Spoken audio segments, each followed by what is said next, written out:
$20 million on those ads, trying to create a sense of fear in the voters because he actually has no plan in this election that is about focusing on the needs of the American people.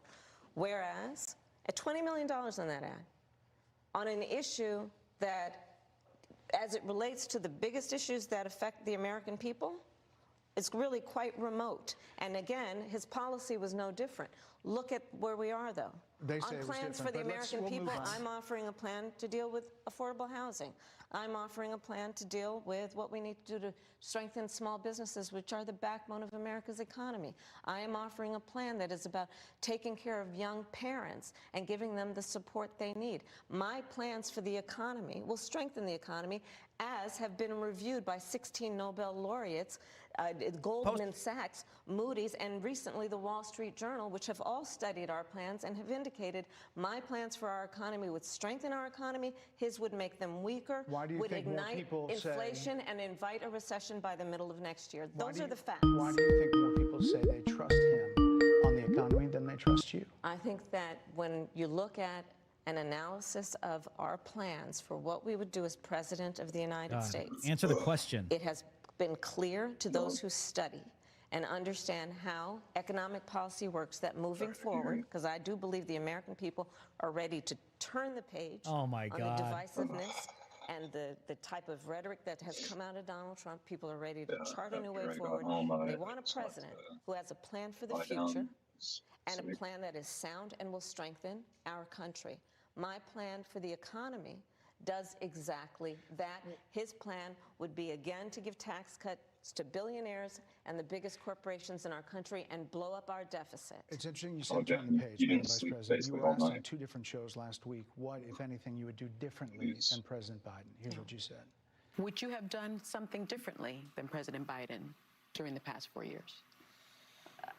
There is not a thing that comes to mind in terms of, and I've been a part of most of the decisions that have had impact. Under a Harris administration, what would the major changes be, and what would stay the same? Sure. Well, I mean, I'm obviously not Joe Biden. When you beat, like around 6 o'clock? So that would be one change in terms of, but also I think it's important to say with, 28 days to go, I'm not Donald Trump. So, I feel like you're you're not going to Joe wake up Biden, you're around not like Donald 10 p.m. Trump, but nothing comes to mind that you would do differently? Let me be very clear. My presidency will not be a continuation of Joe Biden's presidency. And like every new president that comes in to office, it will be I will worse. Bring my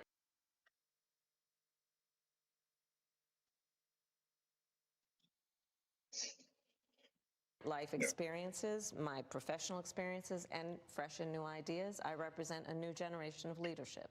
I, for example, am someone who has not spent the majority of my career in Washington, D.C.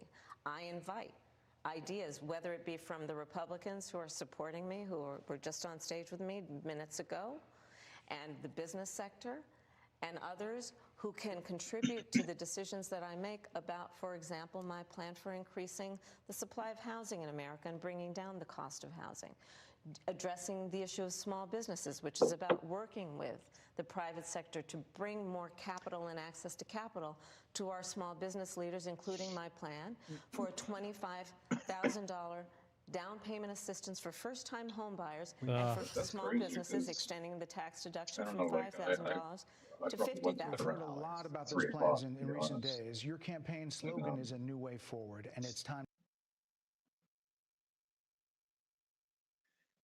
Like I went to bed around like 3 o'clock, and like I still woke up early, so yeah, I don't know. Time to turn the page. You've been vice president for 3.5 years, so what are you turning the page from? My alarm clock goes off. Well, first of all, turning the page from the last decade in which we have been burdened with the kind of rhetoric coming from Donald Trump that has been designed and implemented to divide our country and have Americans literally point fingers at each other.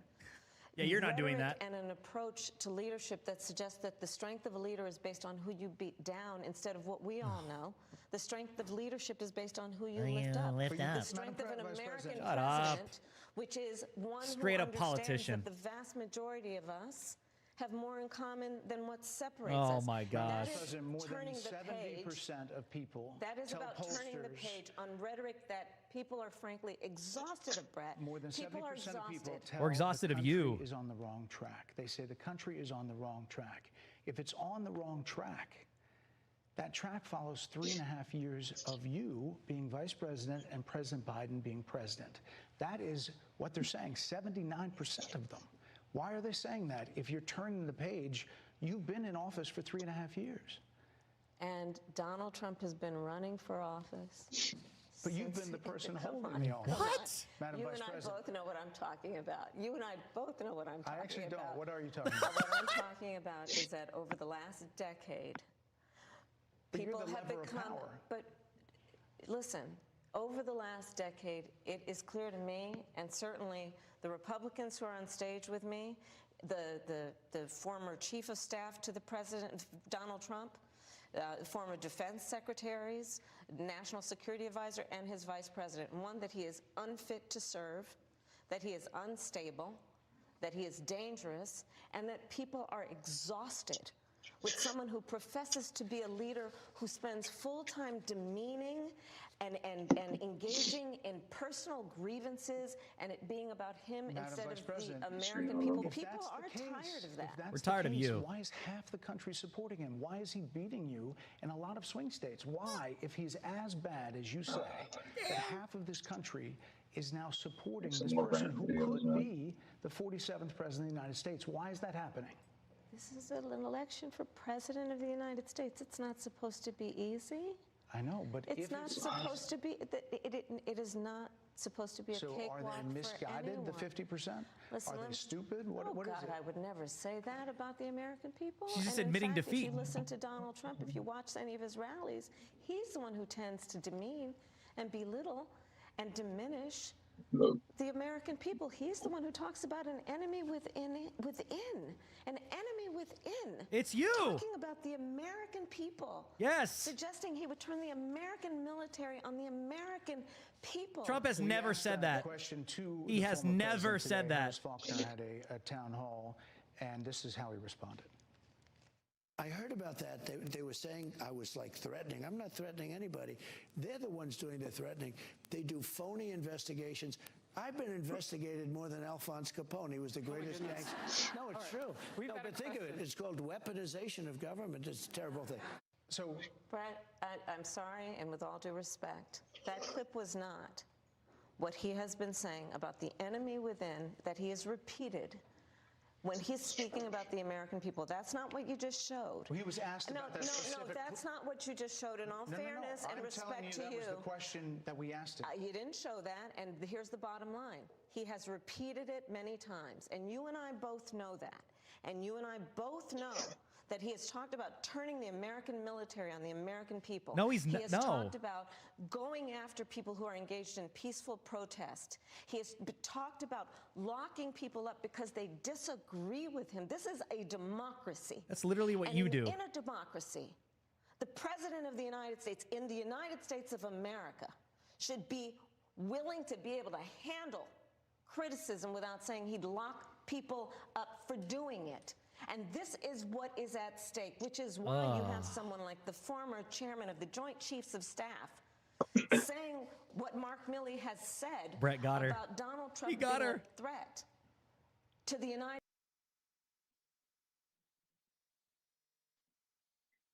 States of America. He got her. It's quoted in the Bob Woodward book that way, yes.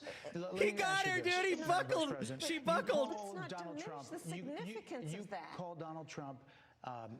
He's misguided. You say now He's he unstable. is unstable. He is unstable, Brett. He's not well. You say he's mentally not stable. Typical woman. He's not Let me ask you stable. this. Look at the You eyes. told many We should all be interviewers concerned. that Joe Biden was on his game, that ran around circles on his staff. When did you first notice that President Biden's mental faculties appeared diminished? Damn. Look at. Joe Biden, I have watched from the Oval Office to the Situation Room, and he has the judgment and the experience to do exactly what he has done in making very important decisions on behalf of the American people. There were no concerns raised? So then why'd you replace him? I understand. And but Donald Trump But is. you talked about it. And Donald Trump after George Clooney said and within a if few you minutes of watch talking to President Donald Biden at a Trump- fundraiser that he thought this was not the same Joe Biden that we saw on the debate stage. Donald Trump is on the ballot. I understand. You met with him at least once a week for 3.5 years. You didn't have any concerns? Look at her, dude. I think the American people have a concern about Donald Trump, which is why the people who know him best, including leaders of our national security community, Yeah, we trust the deep state. have all spoken out. Even people who worked for him in the Oval Office, worked Traitors. with him in the Situation Room, and have said he is unfit and dangerous and should never be president of the United States again, including his former vice president, which is why the job was open for him to choose another running mate. So that is a fact. That is a fact. Madam Vice President, two more things. You were asked on 60 Minutes about the biggest threat that the world faces, that the U.S. faces. This is what you said. Which foreign country do you consider to be our greatest adversary? I think there's an obvious one in mind, which is Iran. Iran has American blood on their hands, okay? This attack on Israel, 200 ballistic missiles. What we need to do to ensure that Iran never This woman's achieves an the idiot, ability dude. to be a nuclear power, that is one of my highest priorities. A number of experts thought you would say China. The FBI director had said that. But you said Iran. If that's the case, what do you say to critics who look at the actions of your administration and say you're not acting like Iran is the number one threat? Well, I will tell you most recently, Wow. whether it was in April or in October, and then several hours on each occasion, that Iran posed a threat to Israel. I was there. Most recently in the Situation Room, in the most recent attack, working with the heads of our military and doing what America must always do to defend and to support Israel in its requirement to defend itself, and to give American support to be able to allow Israel to have the resources to defend itself against attack, including from Iran and Iran's terrorist proxies in the region. Right. And that But those is, proxies were getting funded my by Iran. commitment to that is unyielding and unwavering. Critics just say that you either relaxed or failed to enforce sanctions on Iran, allowing all of this money to flow into Iran, like billions Let's in go back to oil Donald profits. Trump, Hold on. who pulled out of a deal that would have actually put But here are Iran in check. the estimates and in then billions it was during Donald Trump's that go administration towards the that Iran regime. that we had an American military base that was attacked, where American soldiers suffered traumatic brain injuries, and Donald Trump dismissed them as headaches, not to mention Oh, let's how talk about Donald the Trump Afghanistan has botched money withdrawal. treated that and has talked about gone in the America's past few military years. and military service people, Critics calling say them that it goes to suckers and Hezbollah, losers, Hamas, has diminished and the Houthis. We're significance. talking over each other. I apologize. But you're not. I would like that we would have a conversation that is grounded in full assessment of the facts, which includes, I think this interview is supposed to be about the choices that your viewers should be presented about this election, and the contrast is important. Yes, ma'am. And on the subject of Iran, Look at, I am you see him looking to the side? Now.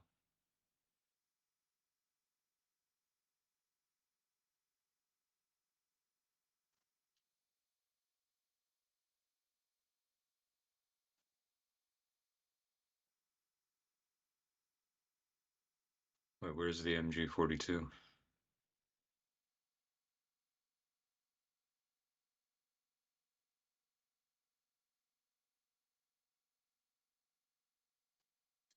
Yeah.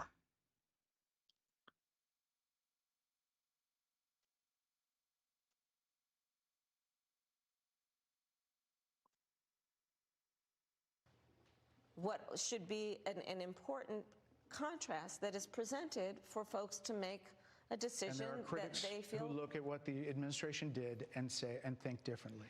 Madam Vice President, they're wrapping me very hard here. I hope you got to say what you wanted to say about Donald Trump. There are a lot of things. There's more to say. I have much more to say, There are a lot of actually. things that people want to learn about you The woman, and your policies. eye roll. And that's why we I invited invite you everyone here. to go to kamalaharris.com, and you will see that I have 80 pages of policies that are quite comprehensive and should be accessible to anyone who would like to read them. Name one. And it includes what I intend to do about affordable housing, what I intend to do about small businesses, what I do And that's why intend we to do to invited you strengthen here our economy. to see where you were in 2019 and where you are support now. America's military and ensure we have the most lethal and best fighting force in the world. Madam Vice President, And they're giving me a hard rap well, here. I thank you for the time. I thank you for the time. It's good to meet you. Thank you very much. Thank you. Okay, let's bring in our panel. Martha McCallum, anchor and executive editor of The Story with Martha McCallum. Dana What Perino, did I just co-anchor of watch? America's Newsroom, co-host of The Five, and Harold Ford Jr., former Tennessee congressman, co-host of The Five. Dana, I'm going to start with you. Holy crap, that was bad. Oh my gosh, that was horrible. You know what? I have not watched this in full. This is my first time. This is my first sit down watch through. Bro, you know what this does to me? This makes me want her to go on Joe Rogan so bad. Oh my God, dude. If they put her on the Joe Rogan Experience, there's no way. There's no way they're going to do that. After this, there's no way. This has to be the worst interview I think she's ever done. It has to be. That was a train wreck. She couldn't answer a single question. All she has is a condescending response. And listen, I saw a lot of people on X, criticizing Brett should have let her talk more, but no. Brett did what he needed to do. She's been babied enough. Okay. I'm gonna defend Brett Baier on this one because I've seen a lot of people on X criticizing him, saying, should have let Kamala talk more. You should have just let up a little more. Let her. No, you know what? I'm gonna defend Brett, and I'm gonna say no. She's been babied enough. Okay. She has been babied from the very damn beginning. So the moment you actually get to press her, you press her. I think that Brett Baier actually did a pretty good job, because if it were me, I would have pressed her even harder. Even harder. However, I think Brett Baier did a great job. I'm really surprised by that. All you got to do is ask. All you got to do is bring up what everyone is actually thinking and feeling, and she can't, dude. She literally malfunctions. She can't deal with reality. This is an example because these types of people, they don't live in reality. They live in la la land. They're babied. They have all their handlers, everything's softball, this and that. They don't live in the world we live in, where we are getting annihilated by her failed leadership and their failed policy. And so when they finally get confronted by it, they don't know how to act properly. Does that make sense? And that's what happened in that interview. What happened in that interview is that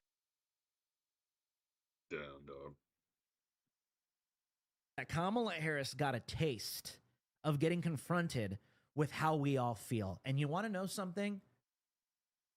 That was Brett Baier's job.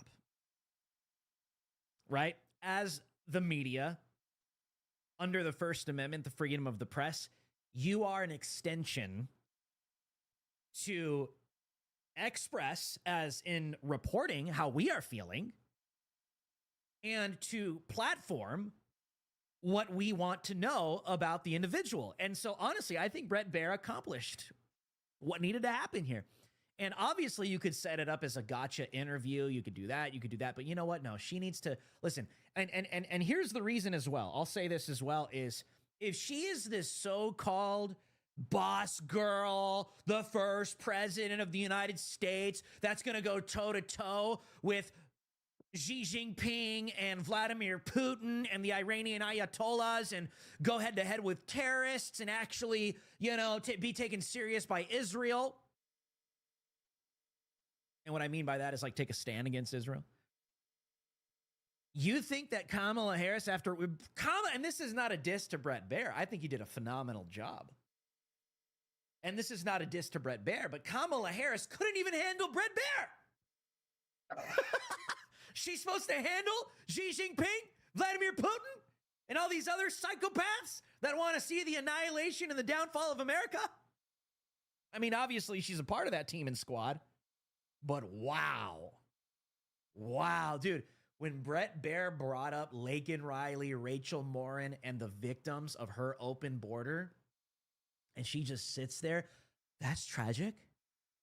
And I'm sorry for what happened to them. Oh, what a typical woman. Condescending woman asshole. Let me just say it. That's what that is. Okay. Let me just be blunt. That's what that is. I'm sorry that happened. Acting all fake, like you actually care, but you're a total asshole. You don't care, and you have this condescending look. She knows she's the reason why those kids are dead. She knows she's the reason why those people are dead. Yeah, dude. Oh, I can only imagine how they feel. Interesting new narrative, though. I told you guys she was starting to do this. She went from there is no border invasion the past 4 years to we tried to prop up a bill in 2024 that would have slowed up the open border, but Donald Trump put a stop to that because he needed something to run on, and now she's shifted to, well, actually, we presented a bill early on in 2021 that would have taken care of this whole thing. And it doesn't even make any sense because it's like, okay, that's a real bill. Did it work? Did it do anything in 2021? Obviously not. So then she literally admits that that bill they implemented failed, led us to where we are now, and there's another so-called bill that's supposed to heal it all when you literally executive action could shut down the border. That's what the Border Patrol has been wanting.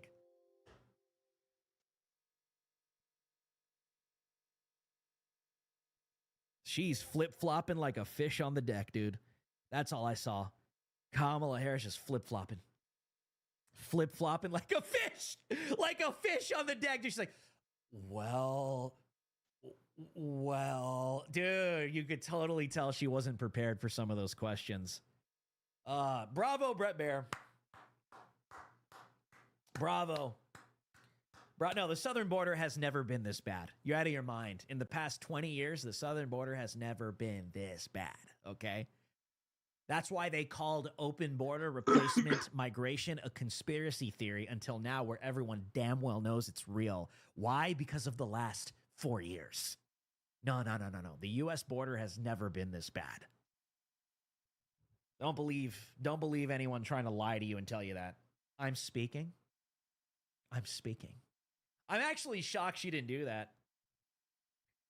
I'm actually shocked. Well, if that was a train wreck. Holy crap, that was bad. Well, if you're just tuning in, welcome to the show. Subscribe to the channel. Smash that like button. Hit that bell notification. Copy the link. Share it everywhere.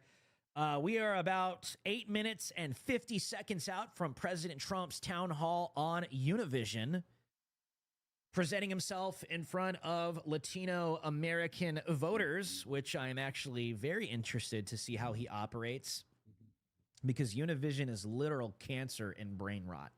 Worse than CNN, ABC, and MSNBC combined.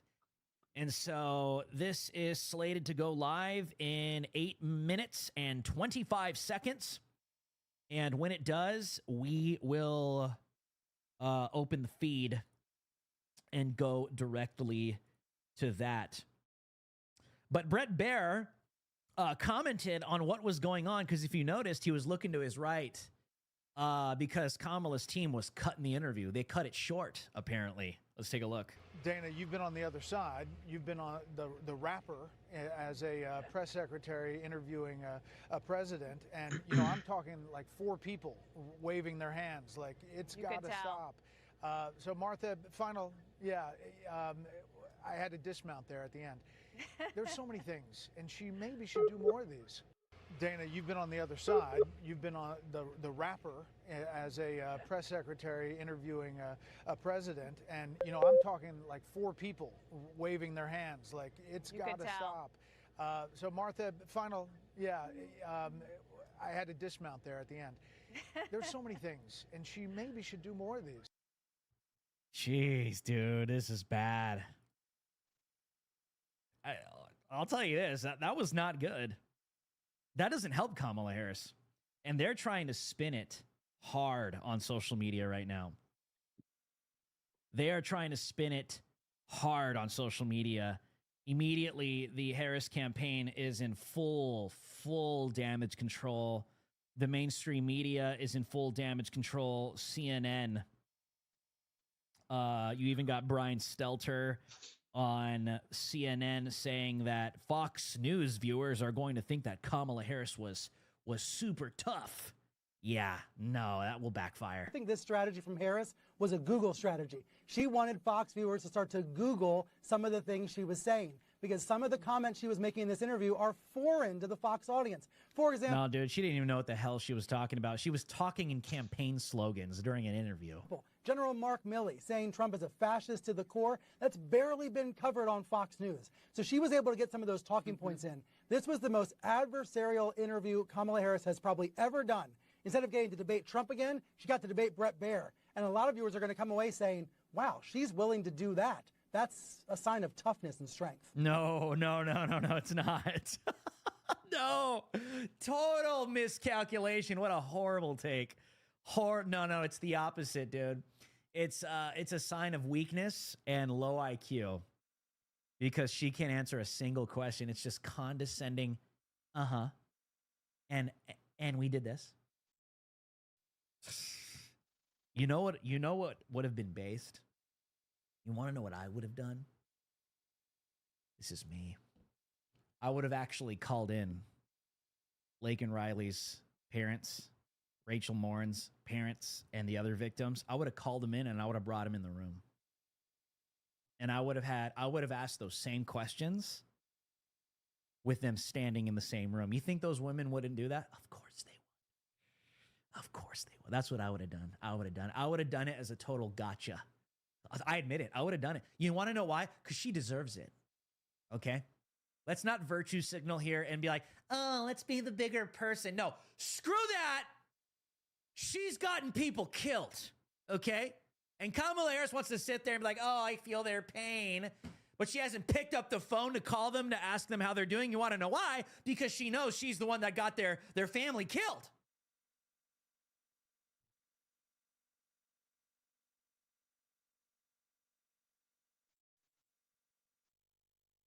That's what I would have done. I would have done a total gotcha moment and called them. I would have filmed the whole thing. I'd have filmed that, call them in there and be like, okay, ma'am, now let's have you answer this question. Why have you not called them? Why have you not talked to them? I would have asked all 3 of them, has this woman called you at all to ask you how you're doing? I would annihilate the campaign instantaneously. I don't care. She has no remorse. She's gotten people killed. That's the least she deserves. Is a gotcha moment. That's a justified gotcha. You know what I mean? That's a justified gotcha. But the mainstream media is fully running cover, especially on CNN. Look at this. That was a home run because she sent the one message that needs to be sent, which was, I will go anywhere at any time and show the courage necessary to speak to every American, because that's what a real president does. Oh, The primary please. critique against her prior to this point was that she was not doing enough interviews. No one thought that the Fox News interview was going to go swimmingly every step of the way. Everyone knew it would be adversarial, but she showed exactly what she needed to show, which was that she is a leader ready to be president on day one. Nah. You want to know what he's describing? He's describing when J.D. Vance goes on MSNBC. He's describing when J.D. Vance goes on CNN.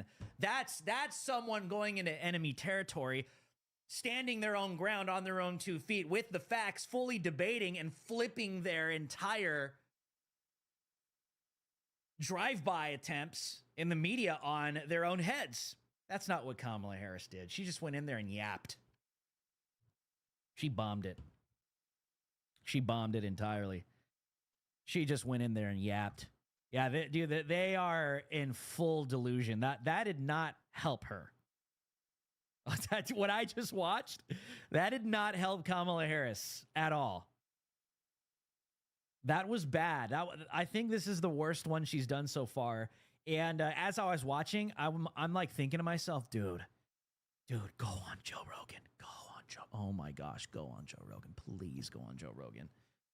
Dude, oh my God. If you thought that was bad, holy crap. Holy crap. If you thought that was bad. If she goes on Joe Rogan,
stopped working.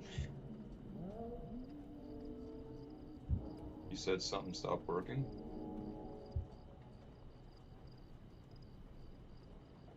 Hmm.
about the other Hamas leader getting killed?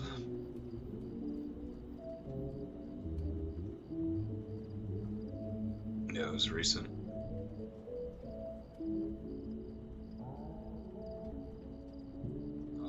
The new one got killed.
You ever try just reading before you go to bed? Yeah, it doesn't put you to sleep. It doesn't help you go to sleep or whatever.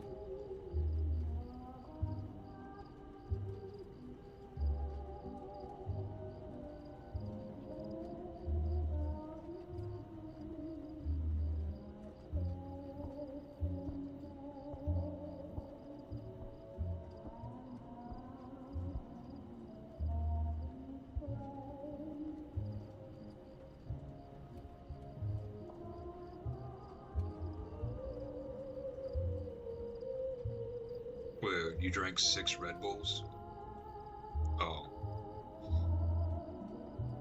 I was about to say, dude, like, no wonder you can't fucking sleep. I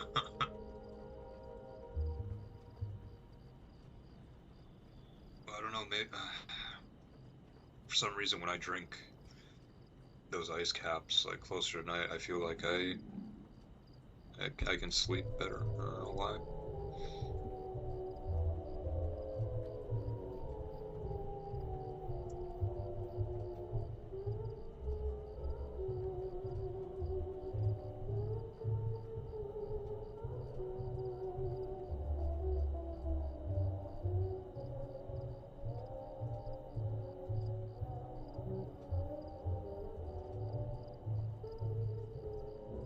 You know.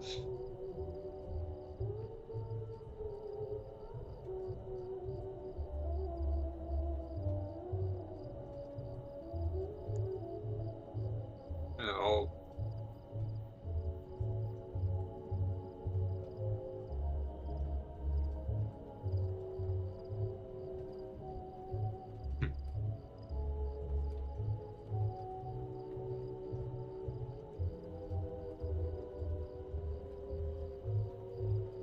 Well.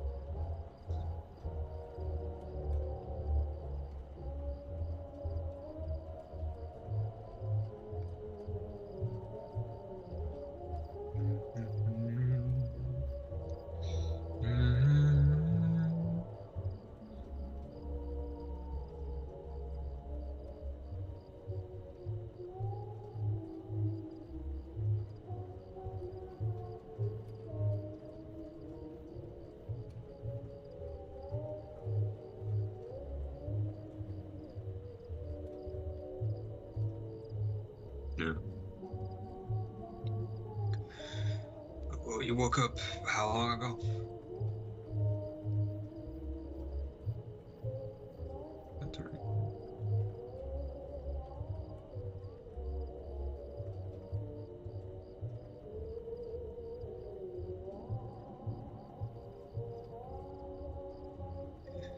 I don't know. I don't know. They usually say, walking helps, but I don't know. You walk with me, right? And, yeah, I don't know.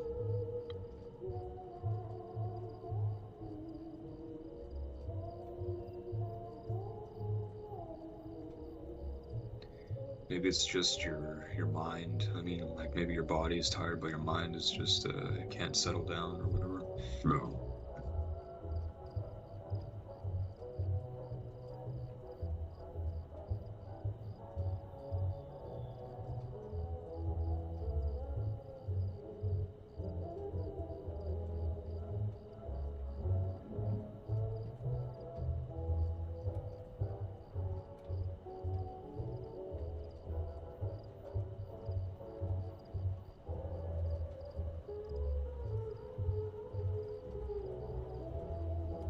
Why?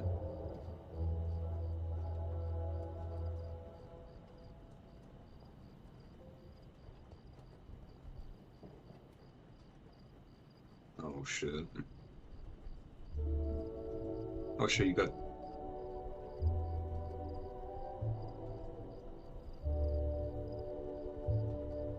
No, like you're building 2 of them in Lego.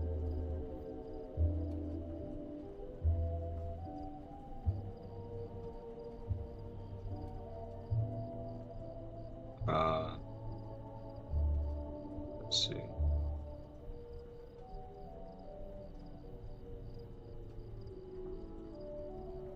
Go play the one. you play the U-boat one?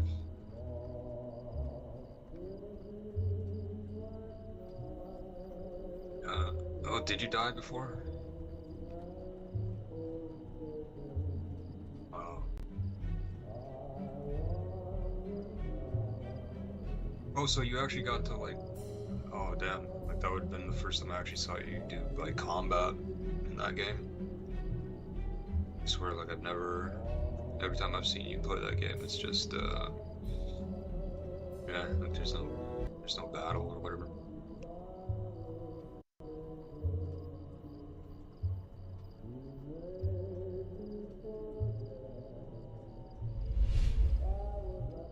I mean, it's supposed to be realistic, right? So.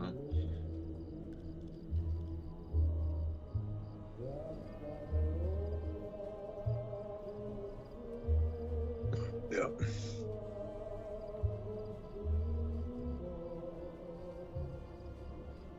Yeah.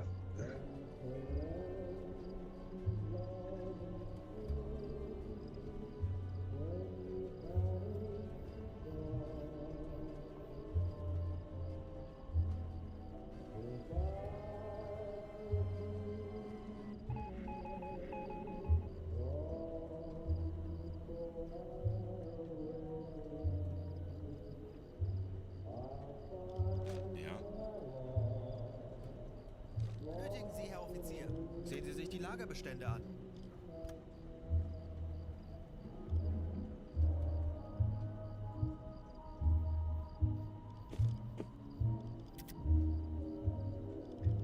Wait, do you think it's because of like woke stuff?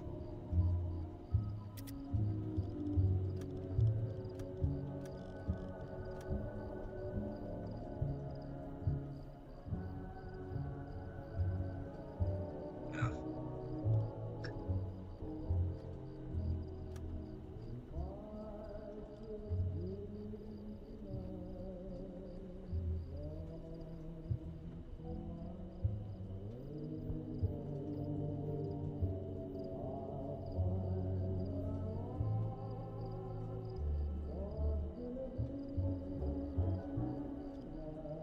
Hmm.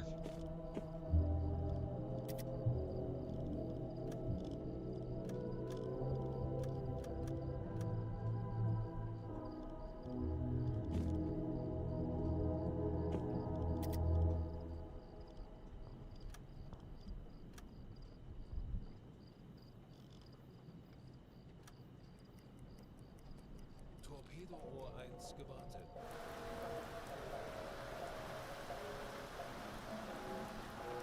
Ihr Verbindungsoffizier, um die Befehle vom BDU weiterzuleiten. Ich kann Ihnen behilflich sein.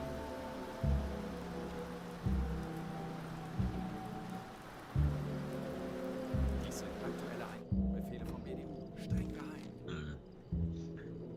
Yo, Klaus Schmid.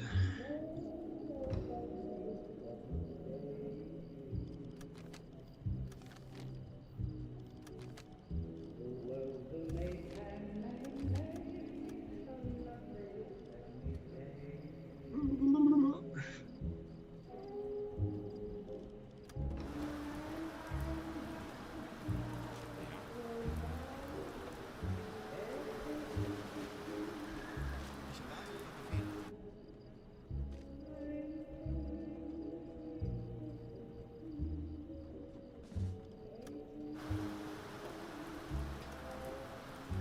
Langsame Fahrt voraus.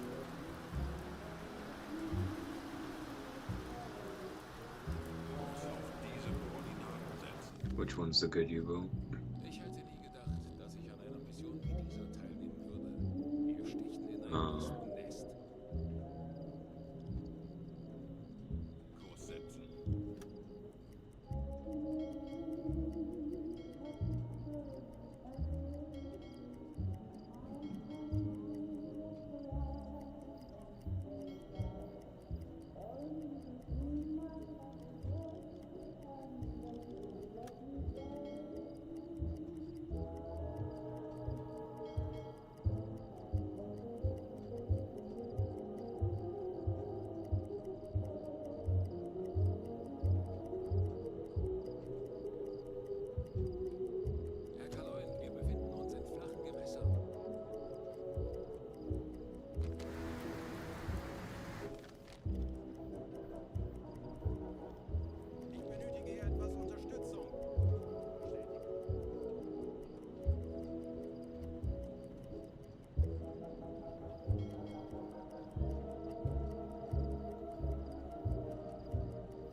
besetzen. Ich könnte etwas Hilfe gebrauchen. Kurs setzen. Endlich ein paar Stunden Pause. Herr Kaloin, eingehendes Funktelegramm. Jawohl, weiter geht's.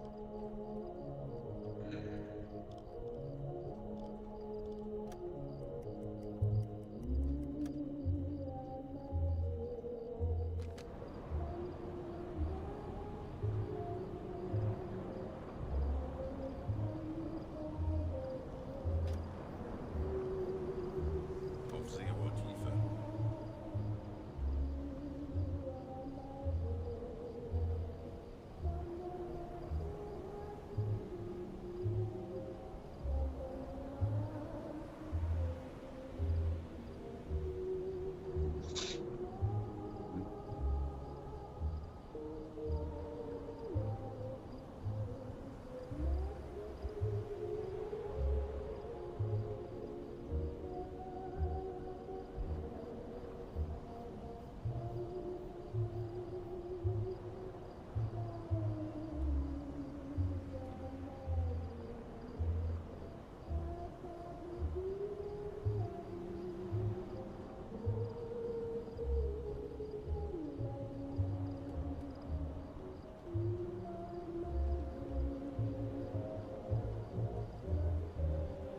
Herr Kaloy, wir sind auf Zero-Tiefe.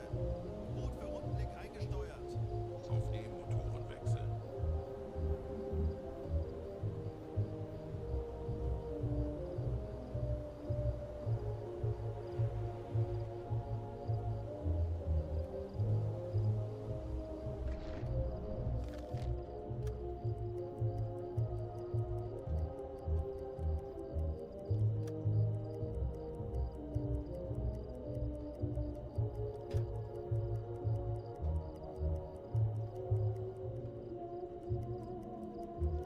Auf Blaulicht schalten.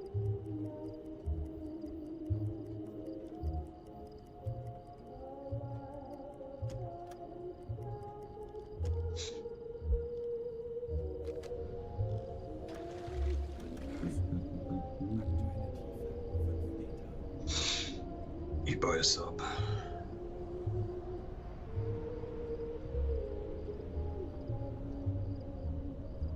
Is that even enough money?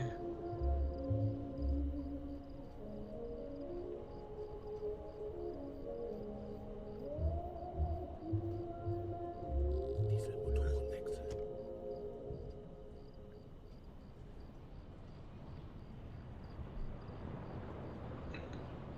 Yeah, go down to the Titanic.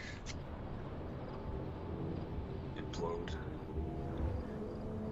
I mean, yeah, I mean, you're not gonna feel anything, right? So, because it was less time than the brain can process any kind of sensation. So,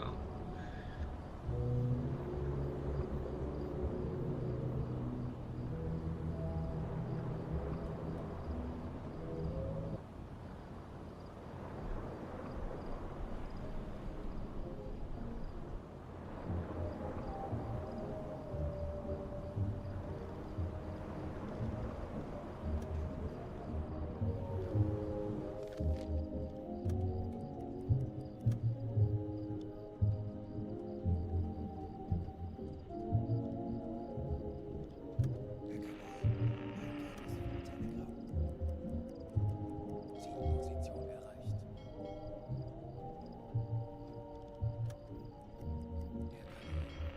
eingehendes Funktelegramm.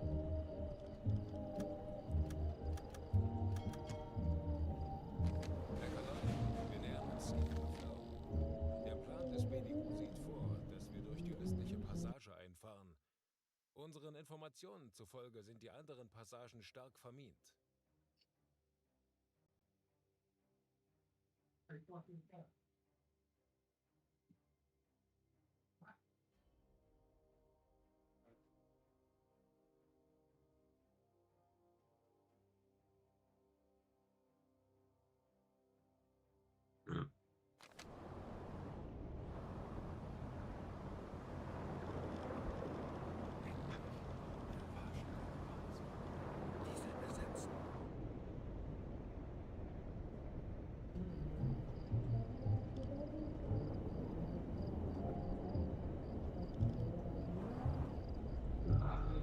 Yeah. Oh.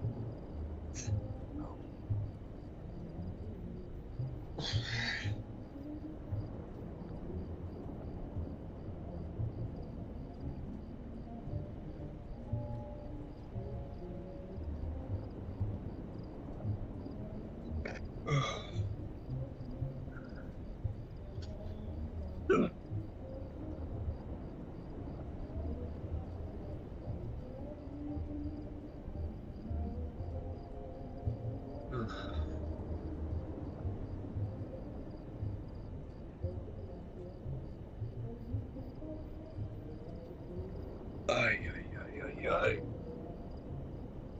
Oh.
Fuck.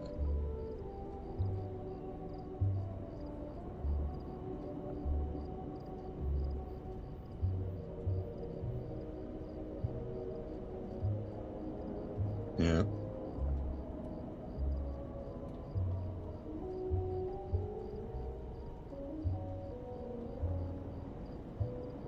Honestly, I don't know. I don't know how long they usually take.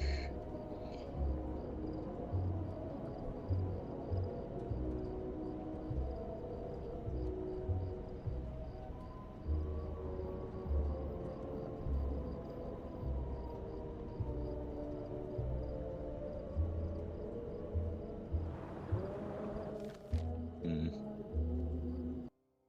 Yeah, that's usually how it goes, right?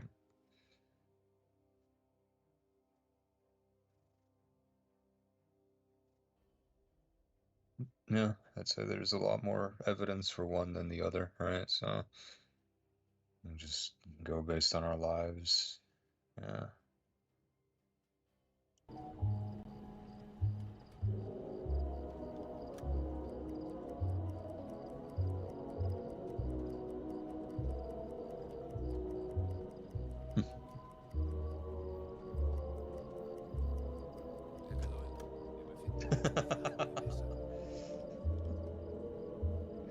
Wait, why?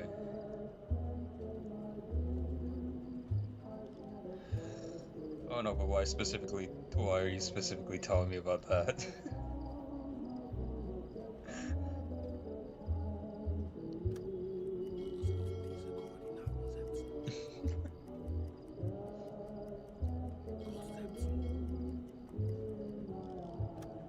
You know, I heard like for like carrier ships or like modern day Navy ships, it cost like $400,000 to like unclog a toilet on one of those ships.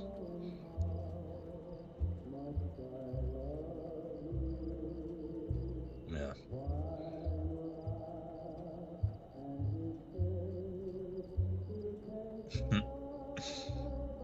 Yeah, it's messed up.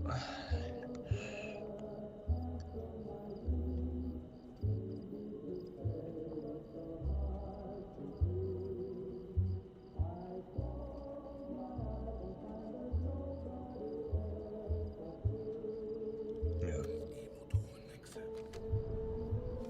Yeah, I know that's just like, think of that, to unclog a toilet, $400,000, dude.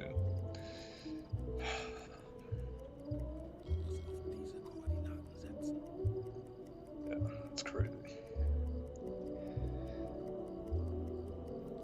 Like at that point, why not just, you know, at the lower decks or whatever, just, I don't know, have some porta potty type things where it's just basically a bucket or a bin, and then, you know, every now and then they just dump it into the ocean or whatever, I don't know.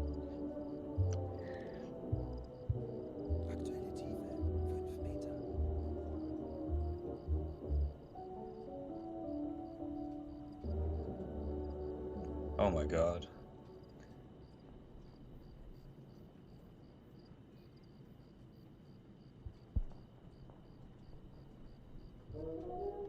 Yeah.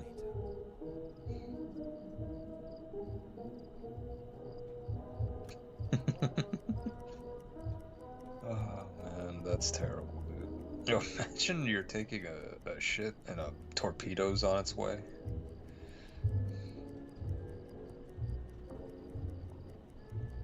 I guess it's just like, damn, dude. I wonder if that's ever happened.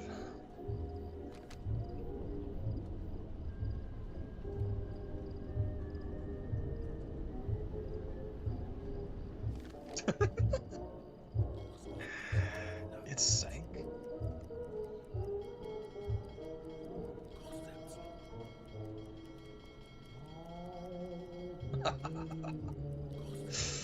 Oh my god, dude, that's funny. So like the toilet like overflowed and like the cabin filled with water or something?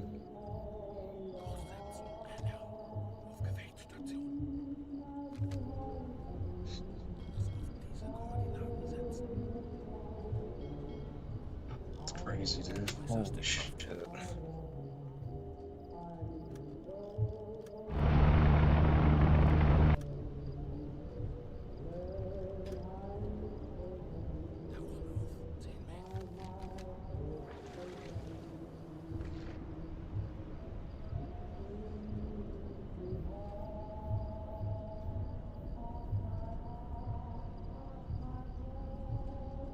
Yeah.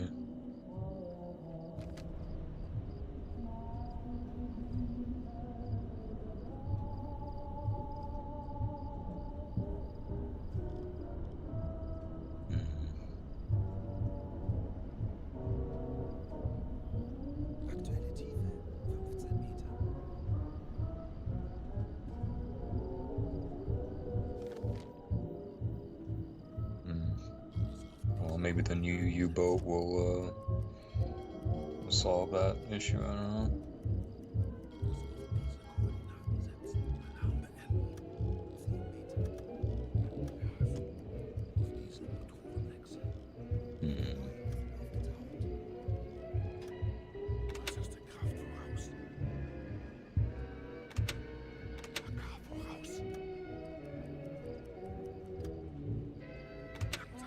I heard that the US is sending troops to Israel.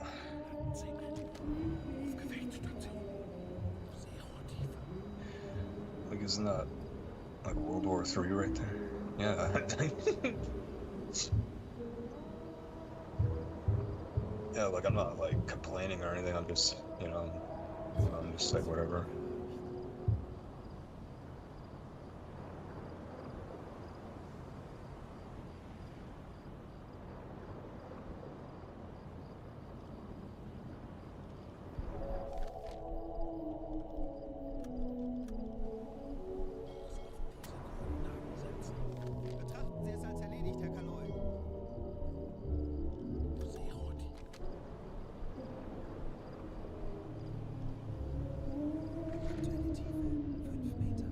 there's an enemy close by. Oh, that.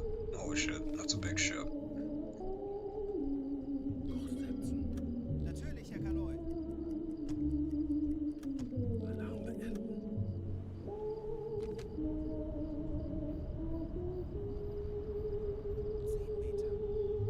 But like the floaty things attached to the chain or whatever.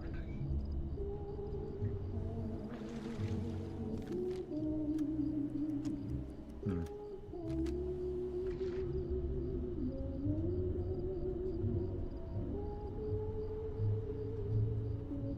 Aktuelle Tiefe 5 Meter. 10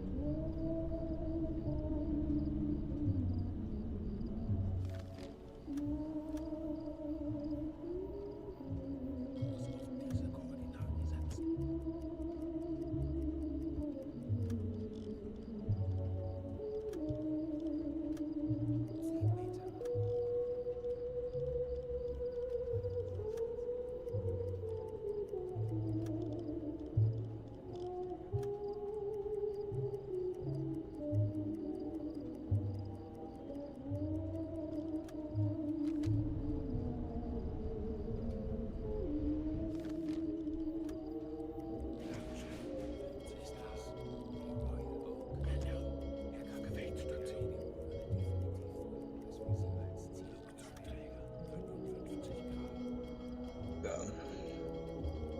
Is that realistic? I swear, like if it gets hit by one, that's it, right?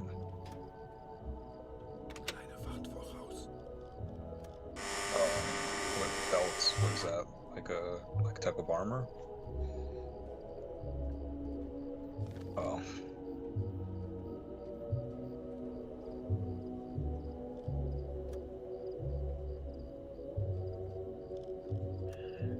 Did you see that movie with like yeah, that one. What was that movie?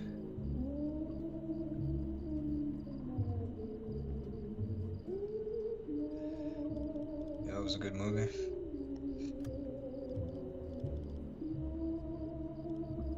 Nur eins bewässern.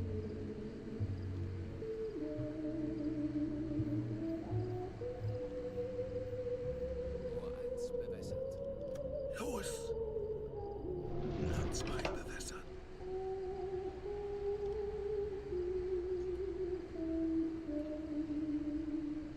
Nur zwei bewässert.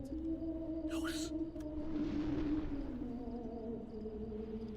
Nur drei bewässern.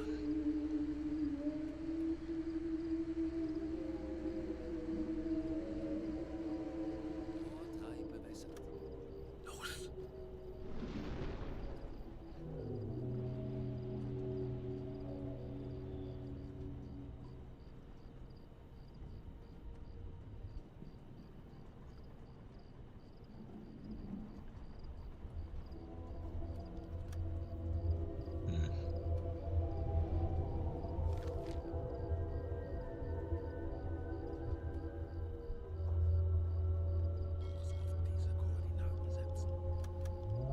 Langsame Fahrt voraus.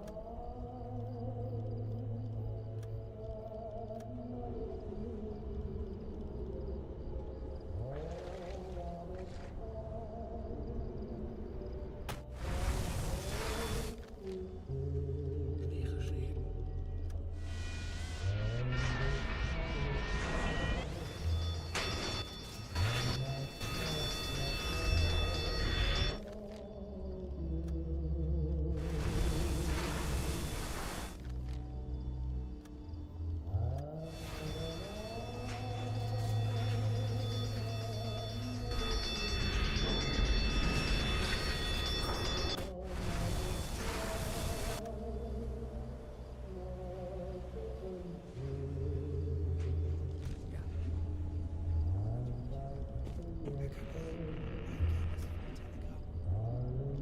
Ich erwarte Ihre Befehle. How far away are you from the ship?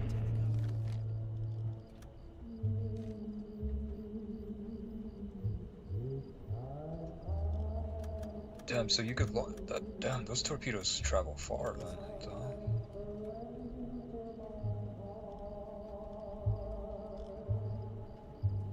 What?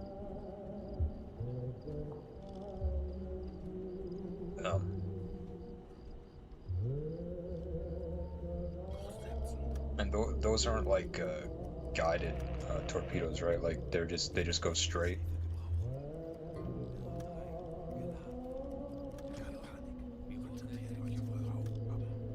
Zerstörer 170 Grad. Und 2 bewässern.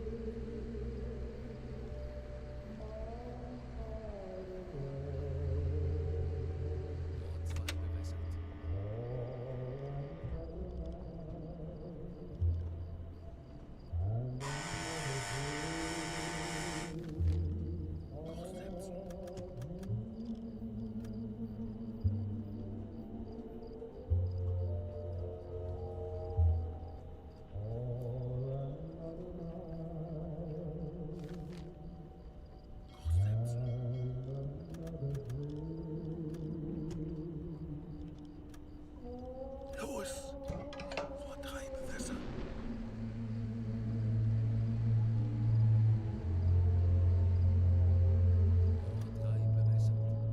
Los!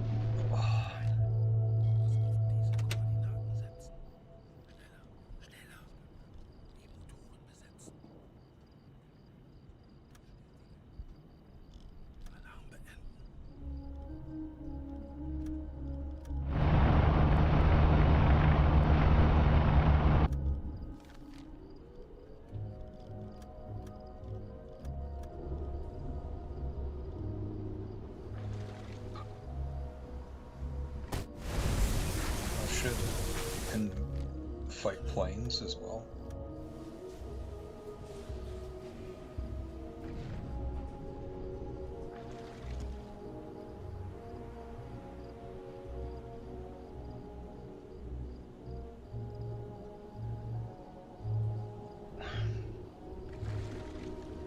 I feel like you shot like fucking 6 torpedoes into this thing. Yeah, this thing is still fucking operating.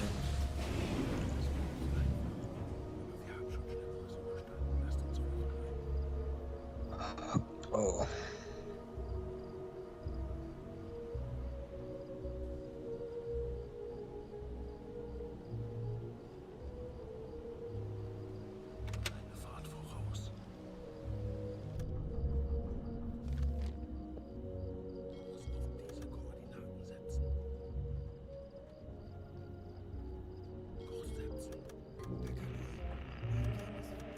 Hmm. Herr Kaloy, feindliche Schiffe machen sich gefechtsbereit. Herr Kaloy, wir wurden entdeckt. Keine Panik. Konzentriert euch auf eure Aufgaben. Herr Kaloy, feindliche Schiffe geben Alarm. Keine Panik. Konzentriert euch auf eure Aufgaben. Wachsam, aber keine Panik. Wir machen das schon. Tauchen auf. 10 Meter.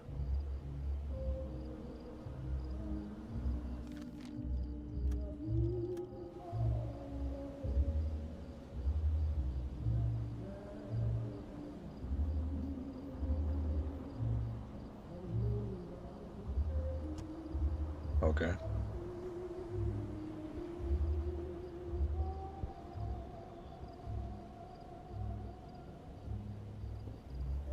Oh.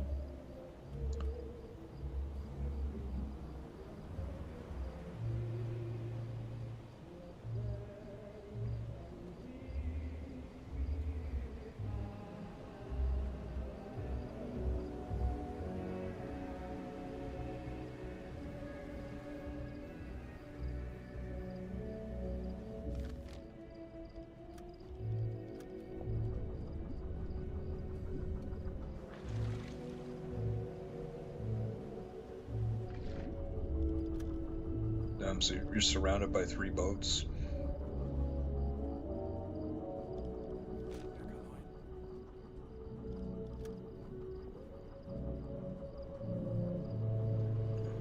Are you gonna surface and just gun down the people trying to get away?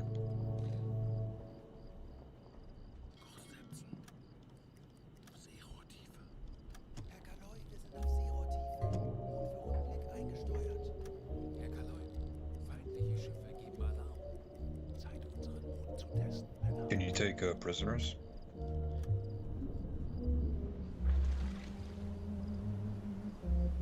you get from doing that? Oh.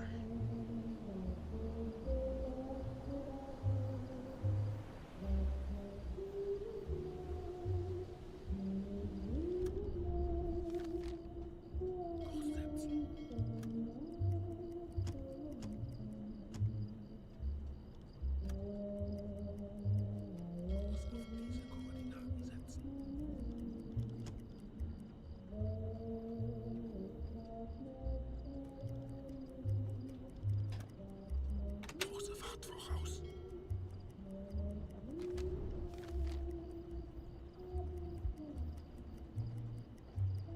Herr Kaloi, wir befinden uns in flachen Gewässern.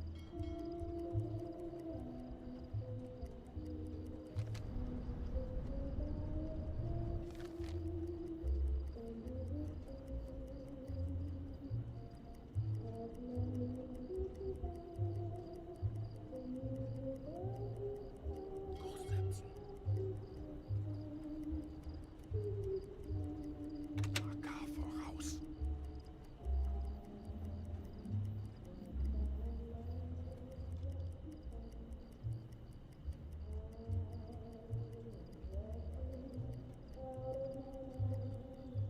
Kurs auf diese Koordinaten setzen. Höhenluke Richtlinien. Schaden am Turm. Rohre sind beschädigt. Wassereinbruch im Torpedoraum. Gut so beschädigt. Wassereinbruch in der Zentrale.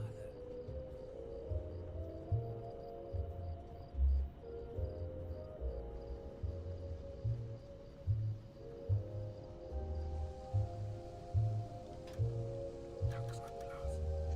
Aktuelle Tiefe 5 Meter. Ja.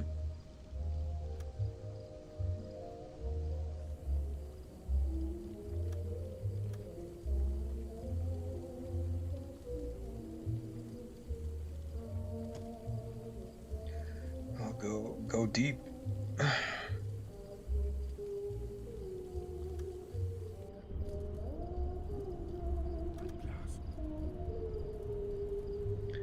Do what they did in Das Boot Dog.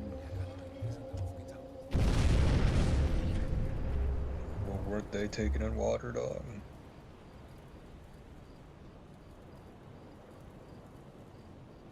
No.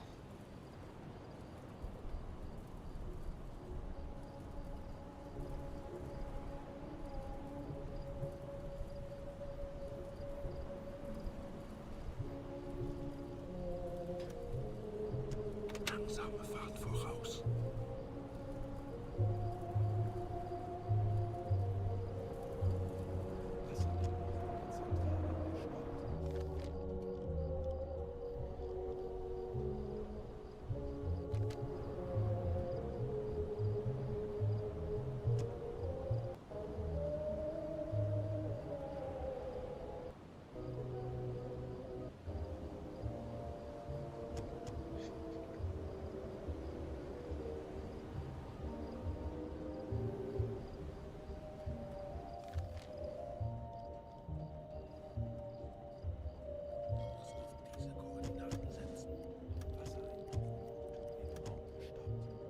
So you can't turn.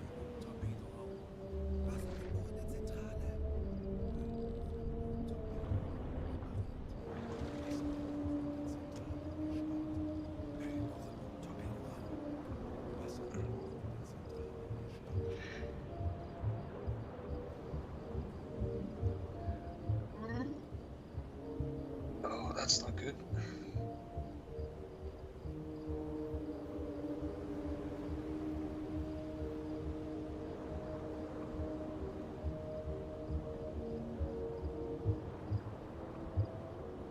Your captain died.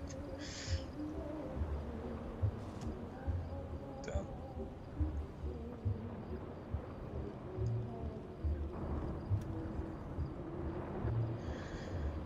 Well, guess that's what happens, right? You hit a fucking mine.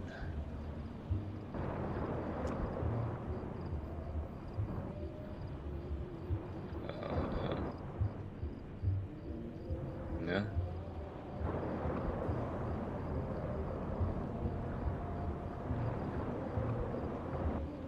that's good. Oh.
Zerata.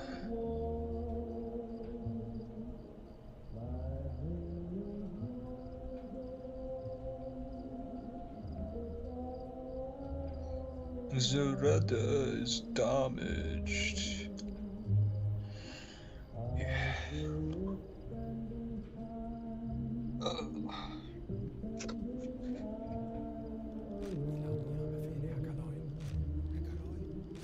Ich erwarte Ihre Befehle.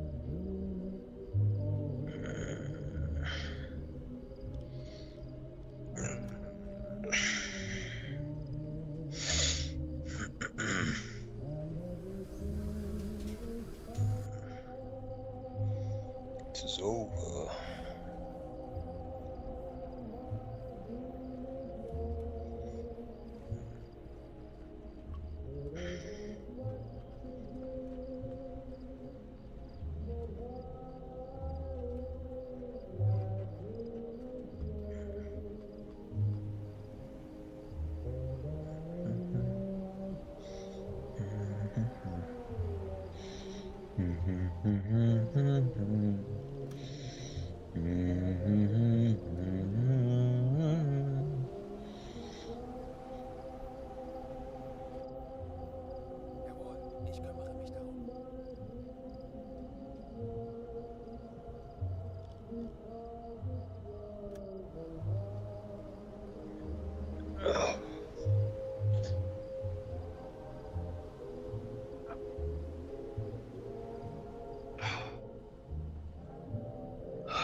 Führungsoffizier um die... Dies sind aktuelle Einsatzbefehle vom BDU. Das Mittelmeer ist zu einem stark umkämpften Schlachtfeld geworden und unsere U-Boote befinden sich im Mittelpunkt des Geschehens.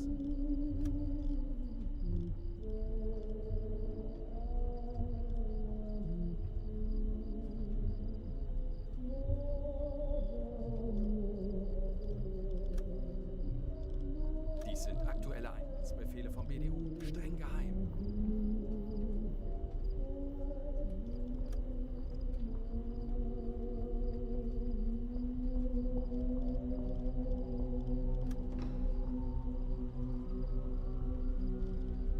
Ja?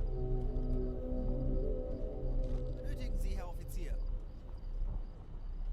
Sehen Sie sich die Lagerbestände an.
Handelsschiff 320 Grad. Handelsschiff 310 Grad.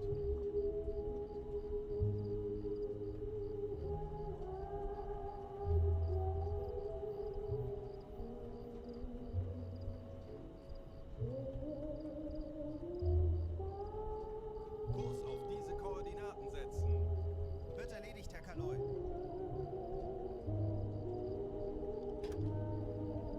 Langsame Fahrt voraus. Ich könnte etwas Hilfe gebrauchen. Langsame Fahrt voraus.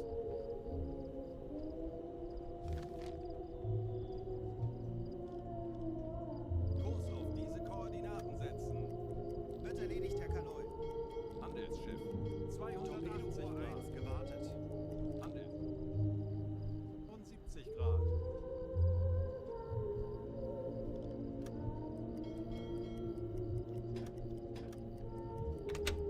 Halbe Fahrt voraus.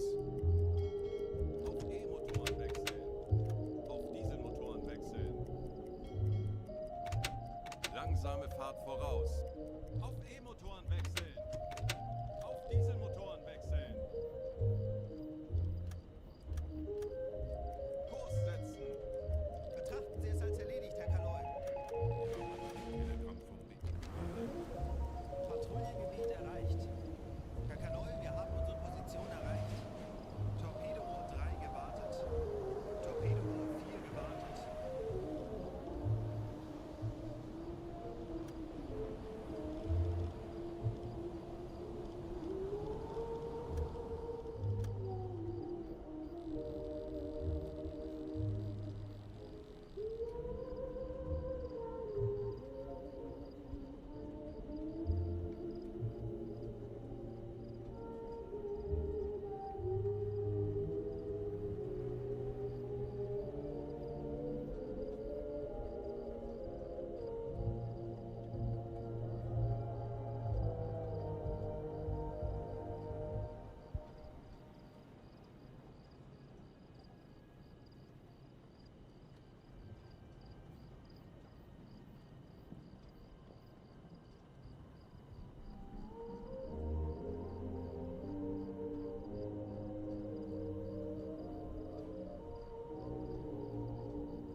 angebracht.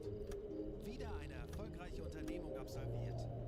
Lasst uns genau so weitermachen. Funktelegramm gesendet. Natürlich, Herr Kaloy. Kurs setzen. Jawohl, Herr Kaloy. Herr Kaloy, wir haben unsere Position erreicht. Zielposition erreicht. Jawohl, ich kümmere mich darum. Herr Kaloy, wir haben unsere Position erreicht. Herr Kaloy, Neue Befehle wir haben vom unsere BDU Position erreicht.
Leuchtturm ist frei.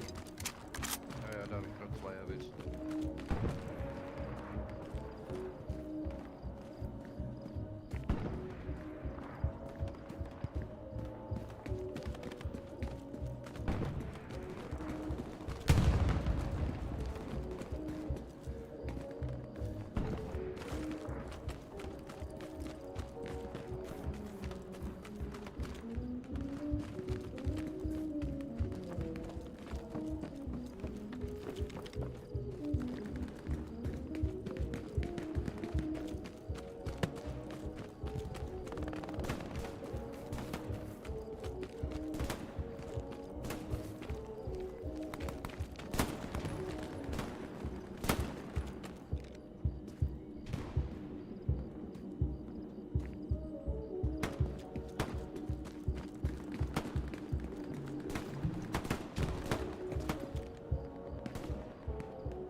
Südlich der Kirche.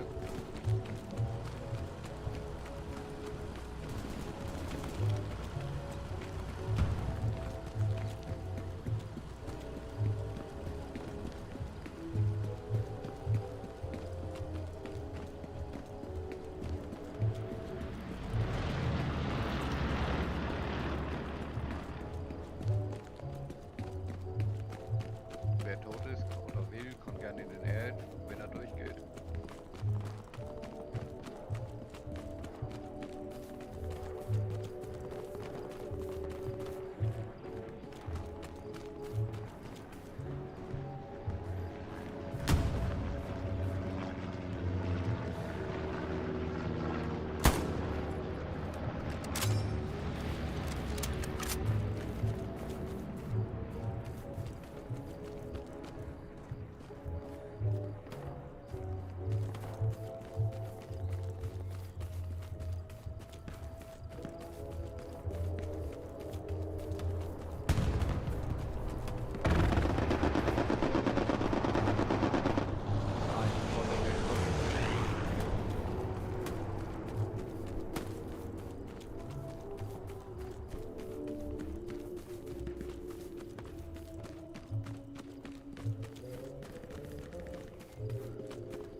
Ist morgen, glaube ich, da.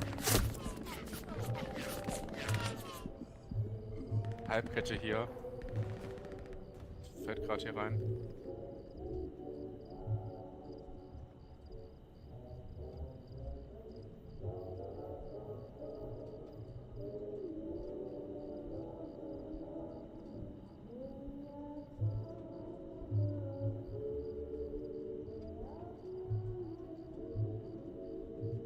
Deren Garni steht ungefähr auf deinem Infanteriemarker.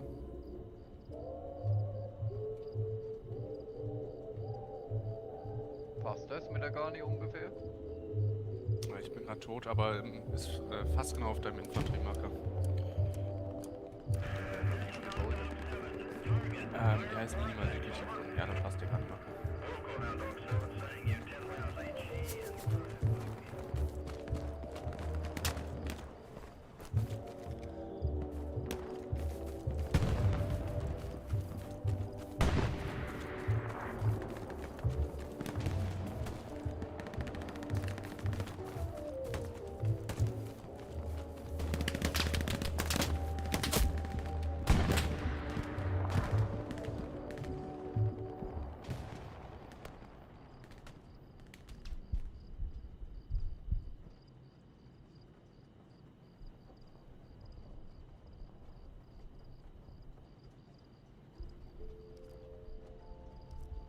Garni müsste weg sein.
So, dann können wir gleich wieder attacken.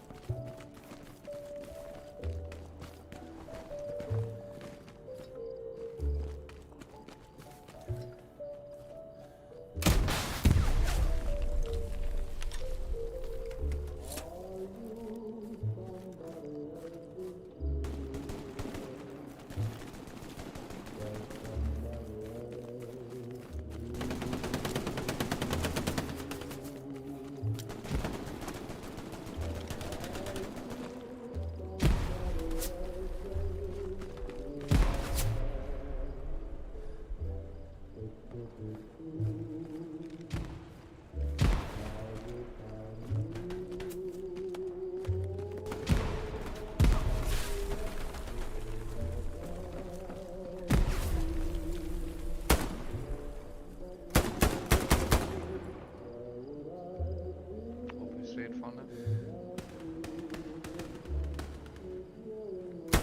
Und hier im Haus. Block. Ja.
Why'd you get kissed? Oh, the rocket launcher? Oh, I see.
Hi, everyone.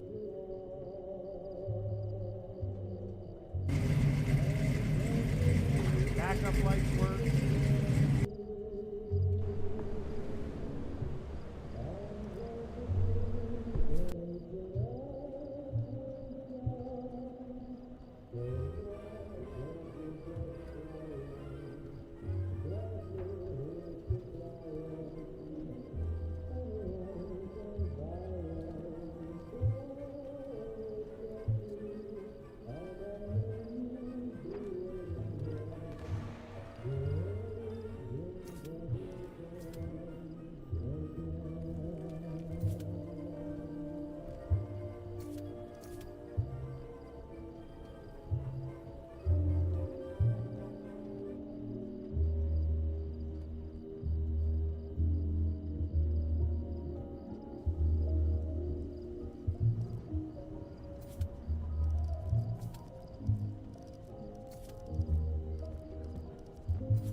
country's interceptor stockpiles them.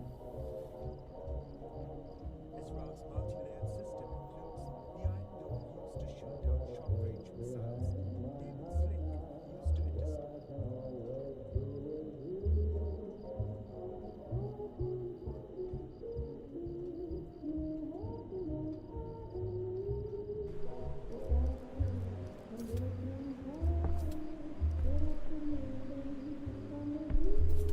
You hear about that stuff with like the Indian government, like killing Canadian citizens or some shit?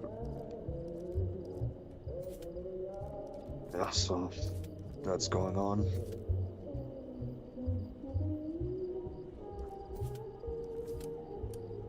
Oh yeah, I think it'll probably result in, you know, a lot of them getting deported, so I don't know.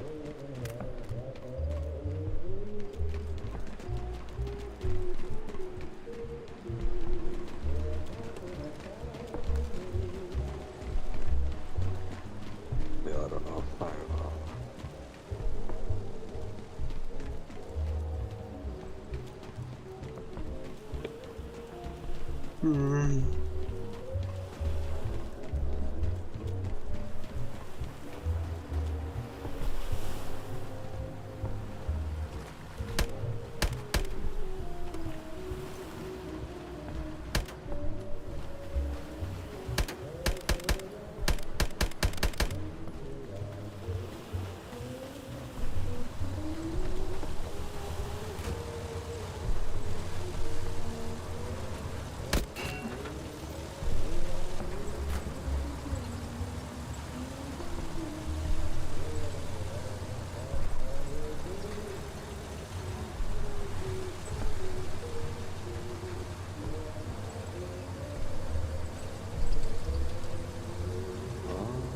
Yeah.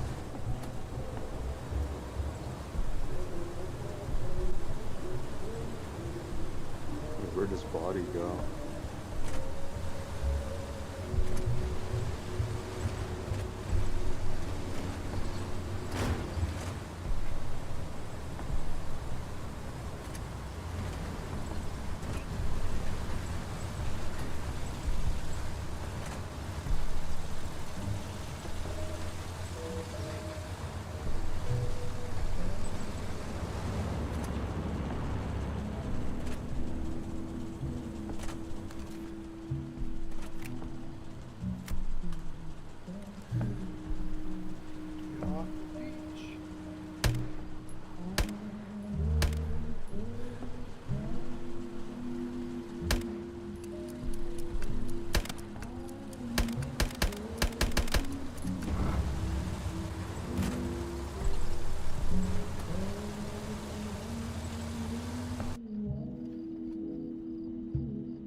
Hmm.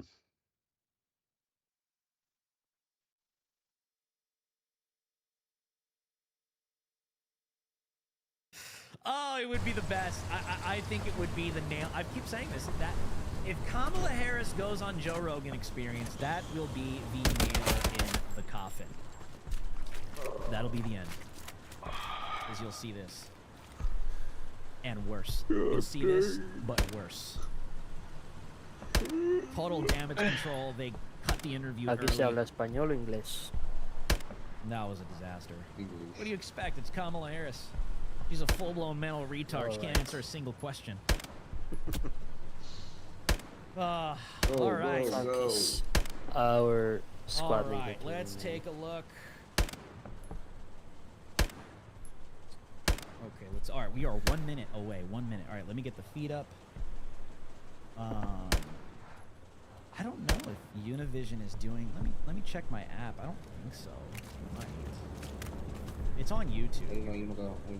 I'm not a fan of using YouTube because, like, there's ads.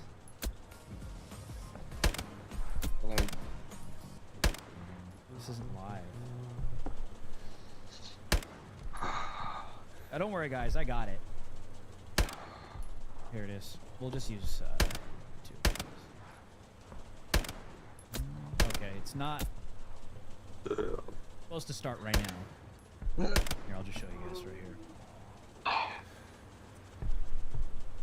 It's supposed to start right now, 7 p.m. Eastern, which is right now. But obviously it has not started. Oh! No, not yet. Not yet, but if you're just tuning in, subscribe to the channel.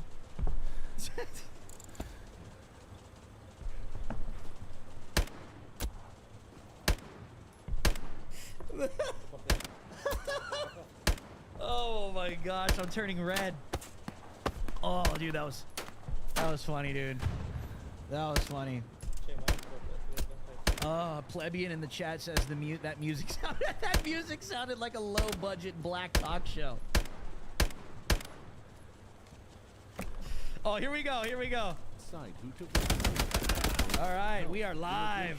Riggers. Education and climate change, among other topics. Let's go.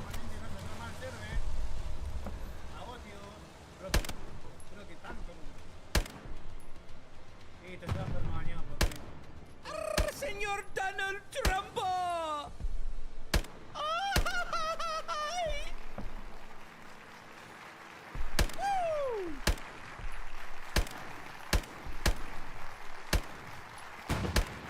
Mr. President, welcome.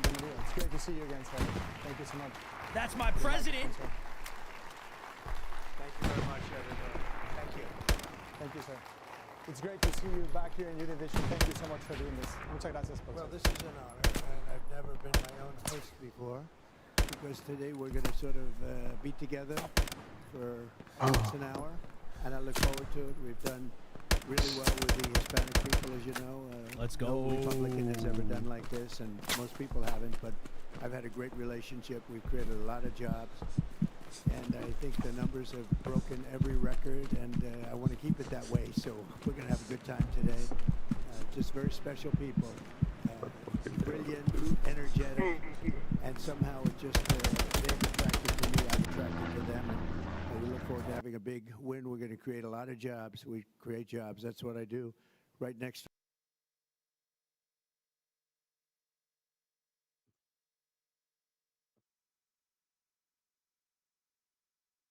Doral, and a lot of you have seen that. A lot of you are from the area, and that's been a big success. We have tremendous numbers of Hispanic people going there and working there. So we're going to see what you have to say, and we're going to answer some questions. Hopefully they will be very easy questions. But I look forward to being with you for a little while. Thank you very much. Thank you. Okay. Welcome. Wonderful. Y bienvenidos a todos a esta Welcome noche everyone to this historic night where Latinos, the voters elected by an independent company and convened by Univision News, will be able to ask the Republican candidate to the presidency, Donald J. Trump, in this, again, historic encounter. She's been here for, the first time she voted was 16 years ago when she became an American citizen. Diana, tu pregunta, bienvenida, buenas noches. Señor Presidente Trump, buenas noches. El alto costo de la vida está muy alto. The cost of living is a lot. Mr. President, the cost of living is very high. Antes una familia como la mía comprábamos $200 a la semana en comida. Ahora está en 350 y sigue subiendo. A family like mine used to spend $200 approximately weekly for groceries. Nowadays, we're spending over $350, and that's increasing. ¿Qué piensa cambiar para mejorar la economía del país, especialmente para personas como yo? What are you planning to change to improve the economy of this country, especially for people like myself? Well, thank you very much. Look, this is a problem caused by this administration. 4 years ago, you had no inflation. Now you have record-setting inflation. What they've done to this country is incredible in so many different ways, incredibly bad. We have people complaining about groceries, about prices, about rent, about everything. Interest rates went from 2% to 10%, and you can't get the money.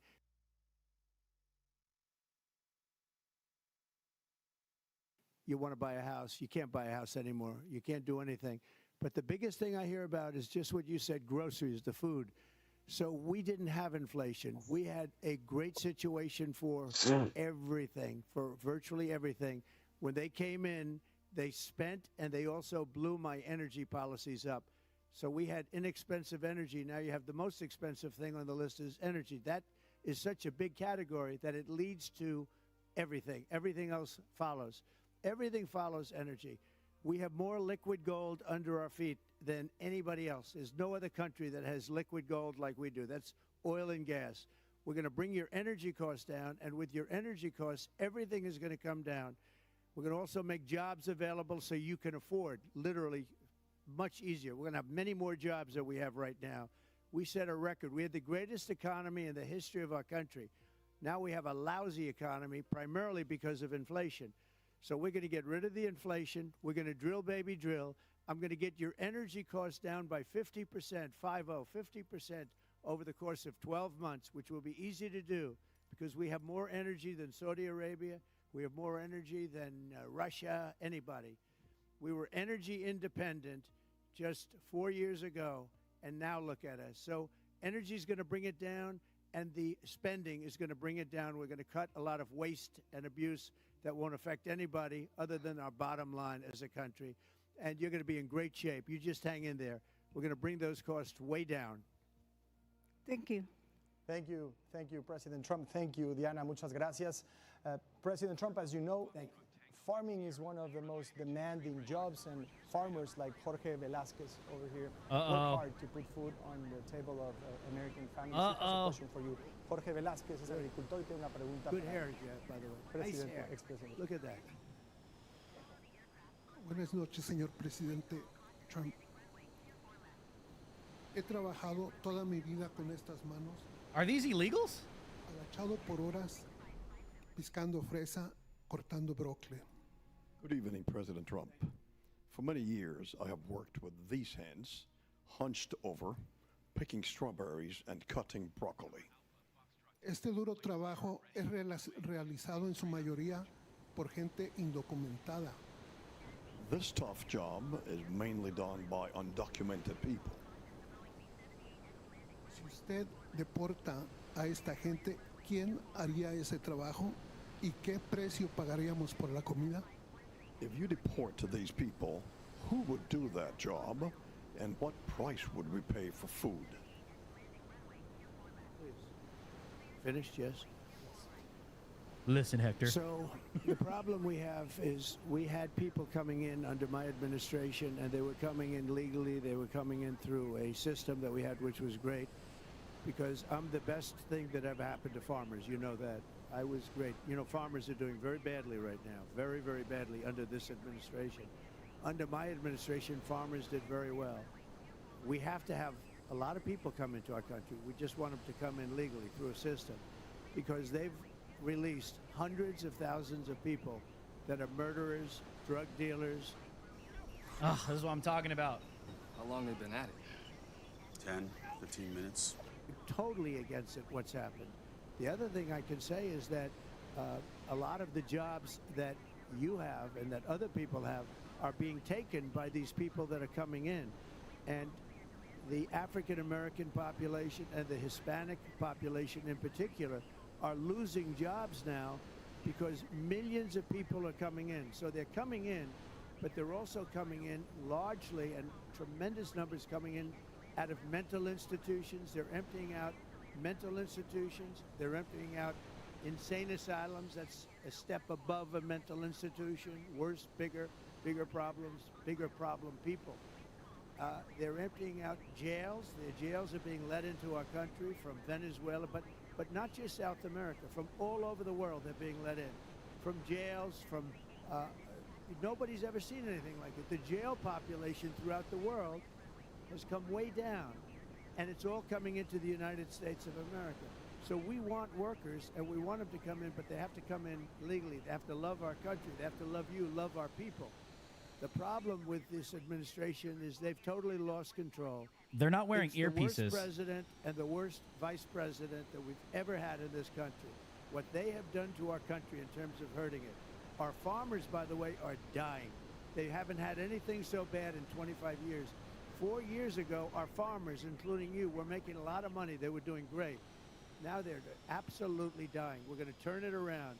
But we want people to come in, but we don't want murderers. So it was just announced that last month by the Border Patrol that under Biden and Harris, they allowed 13,099 convicted murderers, people in jail, to come into our country. They released them from jail into our population. And nobody wants that. And that doesn't include the terrorists and all of the others, the gang members, MS-13 gang members, and other gang members. We have to have people that are great people come into our country, but we do want them in, and I want them in even more than you do. And we're going to make it so that people can come into our country legally. Thank you. Good question. Thank you. Gracias Yeah, these por la people pregunta. understand Thank you, English. President Trump. Our next question comes They're not from wearing Daniel translator Perez. Daniel is the earpieces. first member of his family to have a college degree. Now he's worried about finding the right job, one that is relevant to his area of study. Daniel Pérez, el primero en graduarse de la universidad en su familia. Platícanos de tu pregunta. Good evening, Mr. President. Okay, this guy can talk. As a first-generation college graduate, I had to work multiple jobs while studying full-time. Yeah. The reason that being is because my family could not provide financial assistance while I was attending college. The high cost of housing led me to sleep in my car while I was attending college in a rural area. Despite my degree, I'm currently working as a delivery driver. My question to you is, how do you plan to create real job opportunities for recent graduates like myself? It's a great question, and a lot of people ask that question because the job opportunities, the good ones, are not there under this administration. We are going to bring companies in through a system of taxes, positive, we call it positive taxation. We are going to bring companies in at a level that you've never seen in this country before. I was doing it in my administration, and then what we did, and nobody's ever seen what we're doing. A combination of taxes, tariffs, and incentives. Companies are going to be coming into our country, car companies, and many, that's for the manufacture of cars. They'll be flowing into our country like never before. You need jobs, and that's what you have to do. Again, we also have to get prices down. When prices come down, companies will be able to afford to open up again. A lot of companies over the last 3 years, 3.5 years, have closed up. Companies that would have hired you are not even here anymore. We have had a terrible president and vice president in terms of keeping small businesses going. We want small businesses, which are very, very important. It's actually, they are bigger than big businesses as a whole, and we want them taken care of. But we're going to bring companies back into our country. We've lost so many companies back into our country at a level that we haven't seen before. You're going to get a lot of jobs. You're not going to be looking at one job. You're going to be looking at a job that you want, because you don't want to just take a job. You want to take a job that's a job. I want to be with that company for 25 years or longer, and that's what's going to happen. You're going to have your choice. Right now, you're going around. You can just get a job even if you don't want it. You need it. You're going to have your choice very soon. If I'm elected president, you're going to have a choice between lots of different companies, and you'll match it out with pay and with square one. Really very important, just as important as pay is you have to love what you're doing. If you don't love what you're doing, having a job is brutal. So congratulations on your degree. That's a big achievement. That really is a great thing. It's great that you did it. You will put that to use very soon when I'm elected president. Thank you. Imagine if Trump offered him a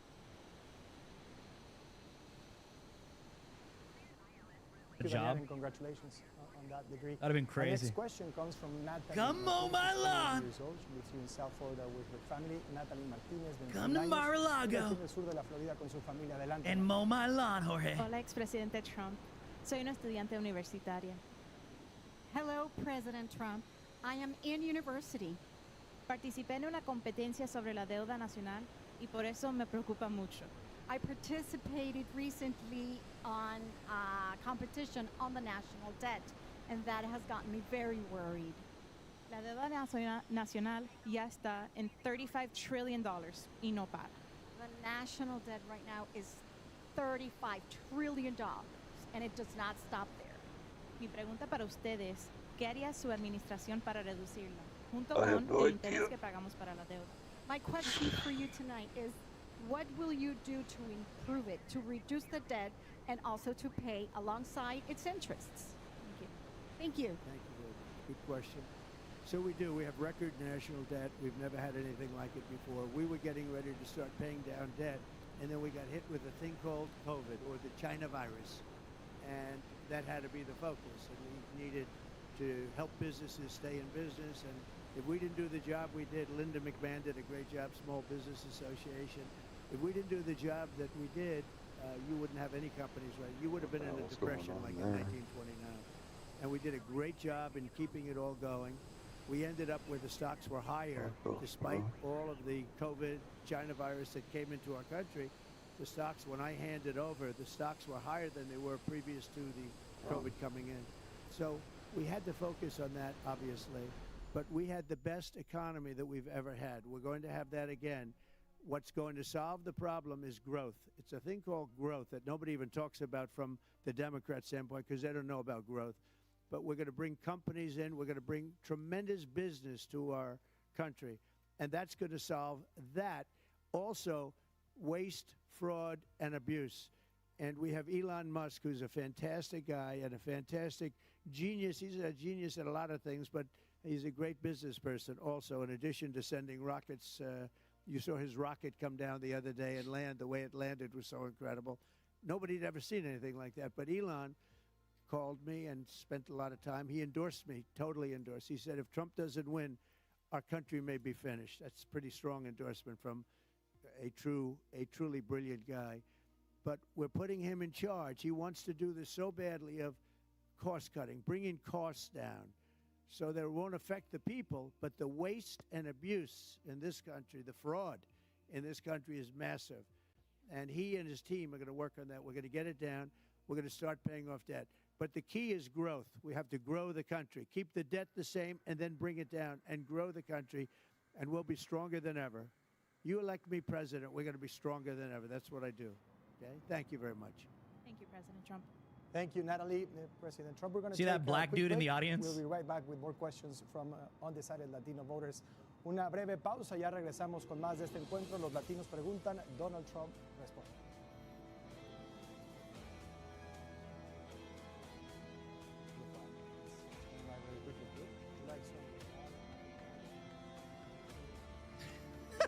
Latinos ask, Donald Trump responds.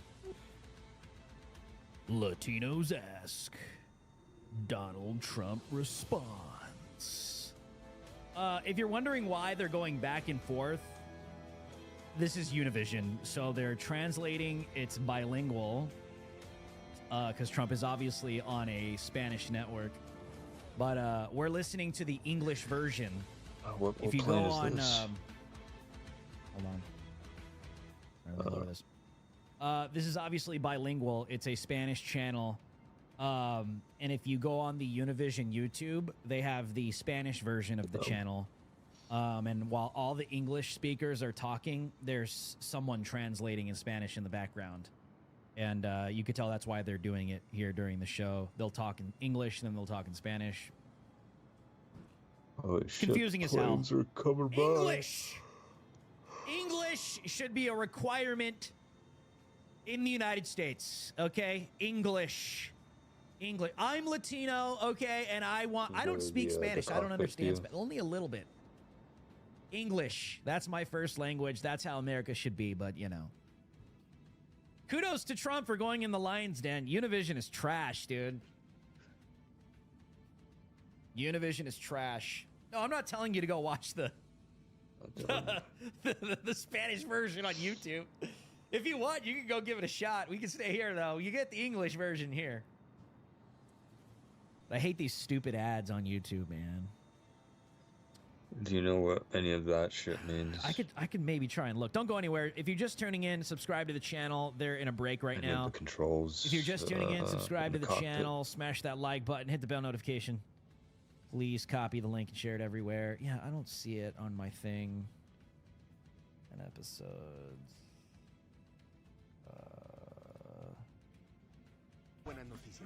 Oh, I do have it.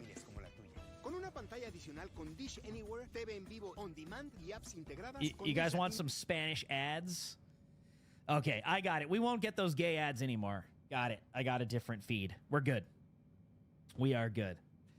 We are good. Yeah, if you are just tuning in, subscribe to the channel, smash that like button, hit the bell notification, please copy and share it everywhere. But from what I'm hearing, I mean, listen, I don't speak Spanish. But what I'm hearing is Univision is attempting to make some changes. Kind of like CNN, but still. Latino Spanish-speaking mainstream media is just horrible. It's horrible. It's literally poison. Literally poison. Yeah, no, we're not gonna watch these ads. We're in a commercial break right now, but yeah, again, man. Earlier, we watched the train wreck Kamala Harris Fox News interview, and that was just bad, dude. That was just horrible and terrible. But you know, I was watching this. I'm like, why do they only have the panelists or people asking the questions only speaking in Spanish to Trump? But I mean, it's Univision, so it is what it is. But you know, it's good to see Trump go into the lion's den like this. And whether you like it or not, Trump is dominating when it comes to the Latino vote, which is not a surprise. Not a surprise at all. One of them. I love Trump. He represents everything, especially in terms of like entrepreneurship and business. Like, dude, Trump is like, if I had the opportunity to sit down with Trump for like an hour and not an interview, just like pick his brain about business, my gosh, dude, that is worth more than any master's, bachelor's, associate's degree in business. Like an hour picking Trump's brain on business alone, aside all politics, dude. You have to be an idiot to sit there and be like, Trump doesn't know what he's talking about when it comes to business. What a cope, dude. What a cope. Imagine being that just retarded in the head. Trump is the guy. He'll always be the guy. Right? He'll always be the guy.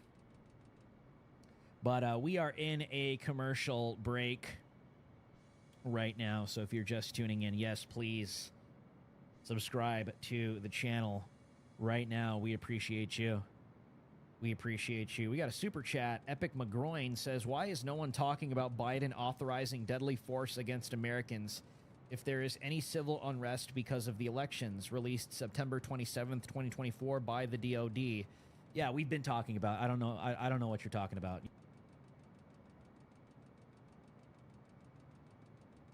You don't make any sense. Nobody's talking about that? Okay, dude.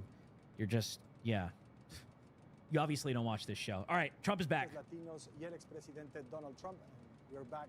President Trump, our next question comes from Guadalupe Ramirez. She's a mother of three. Her parents were born in Mexico and benefited from the Bracero program in the 1980s and became citizens. Adelante con tu pregunta. Guadalupe, madre de tres, tus padres se beneficiaron del programa Bracero. Sí, un poquito antes de los 80. Un par de décadas. Before the 80s. Before the 80s then. Buenas noches, señor expresidente. Yo vivo en los suburbios de Chicago y a diario yo veo las consecuencias del flujo migratorio que ha ocurrido en estos últimos años. Good evening, Mr. President. I live in the suburbs of Chicago. Daily I see the consequences of the migration flow. Whoa. ¿Cuál es su plan para una reforma migratoria? What is your plan for an immigration reform? Y quisiera preguntarle, ¿por qué usó su influencia sobre los legisladores republicanos para que no respaldaran la propuesta que hubiese brindado refuerzos a la frontera? And I also would like to ask you why you used your influence to ask the Republican legislators to not back up the strengthening of our border through the proposal. That's the Kamala lie. ¿Te gustan las fronteras fuertes? A mí también. Tuvimos la frontera más fuerte en la historia registrada de este país. Hace 4 años teníamos una frontera que era muy buena. No, we're not doing this. Hold on. I'm going back to the other feed. We're not doing that. We're not doing this. Give me 1 second. We'll go back to this English feed. This feed is the Spanish one. Where's it at? History. Don't worry. Don't worry. I got you. I got you.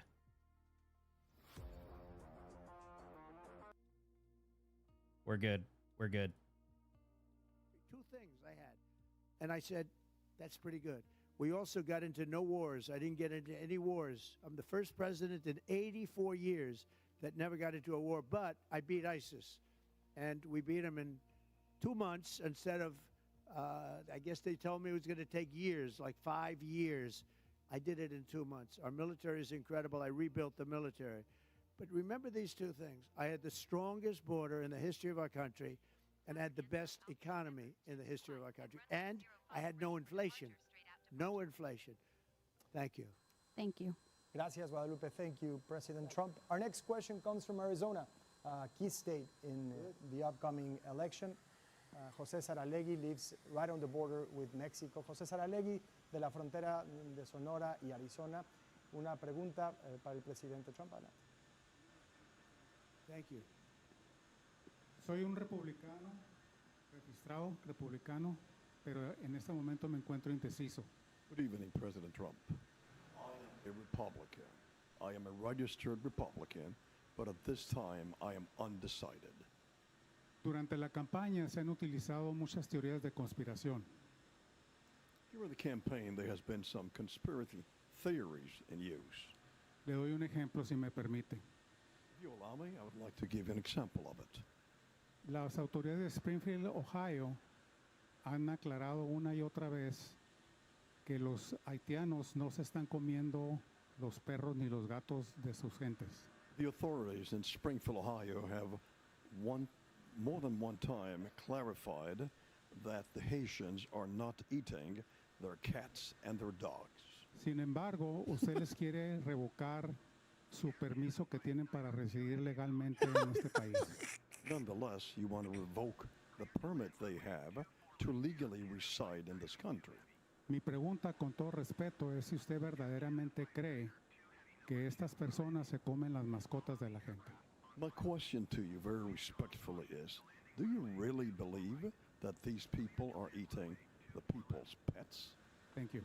Well, thank you very much. And this was just reported. I was just saying what was reported. That's been reported. And eating other things too that they're not supposed to be. But this is, all I do is report. I have not, I was there, I'm going to be there, and we're going to take a look, and I'll give you a full report when I do. But that's been in the newspapers and reported pretty broadly. There's I will literally say video. this, as far as Springfield is concerned, because I do know that situation. You have a city of 52,000 people, and they've added almost 30,000 migrants into the city. If you were a person that lived there, if you lived in Springfield, Ohio, and all of a sudden you couldn't get into a hospital, you couldn't get your children into a school, you wouldn't be able to buy groceries, you could no longer pay the rent because the government's paying rent, any of that, if any of that happened, it would be a disaster for you and you wouldn't be happy. We want to make our people safe and secure, and we want to make them happy. But Springfield, Ohio is a perfect example. You have a town, a beautiful little town with no problems. All of a sudden, they have 30 or 32,000 people dropped into the town, most of whom don't speak the language, most of whom don't speak the language at all. And what they're doing is they're looking all over for interpreters. Well, I mean, I think you can't just destroy our country. It's maybe some people disagree with me, but you can't put in a very short period of time 32,000 people into a 50,000 people town and expect things to go well. It's a disaster. It's a total disaster. And the people that live there are you know, they want to leave, they want to move, because if you read about it or talk to them, people want to move, they want to leave because they've never had anything like this. And we can't let that happen to our towns and our cities. We just can't let it happen.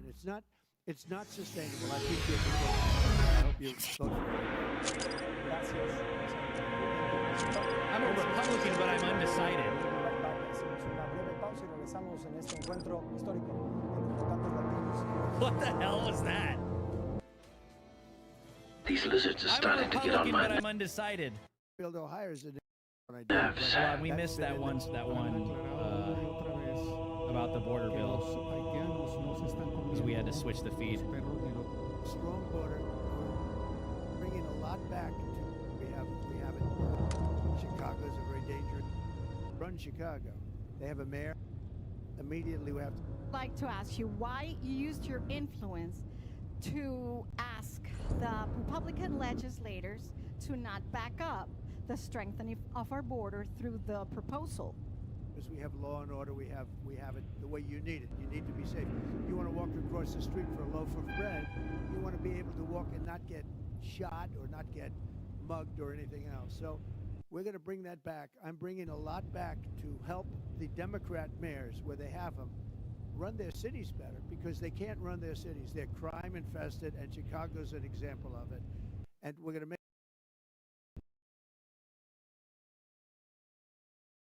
it good.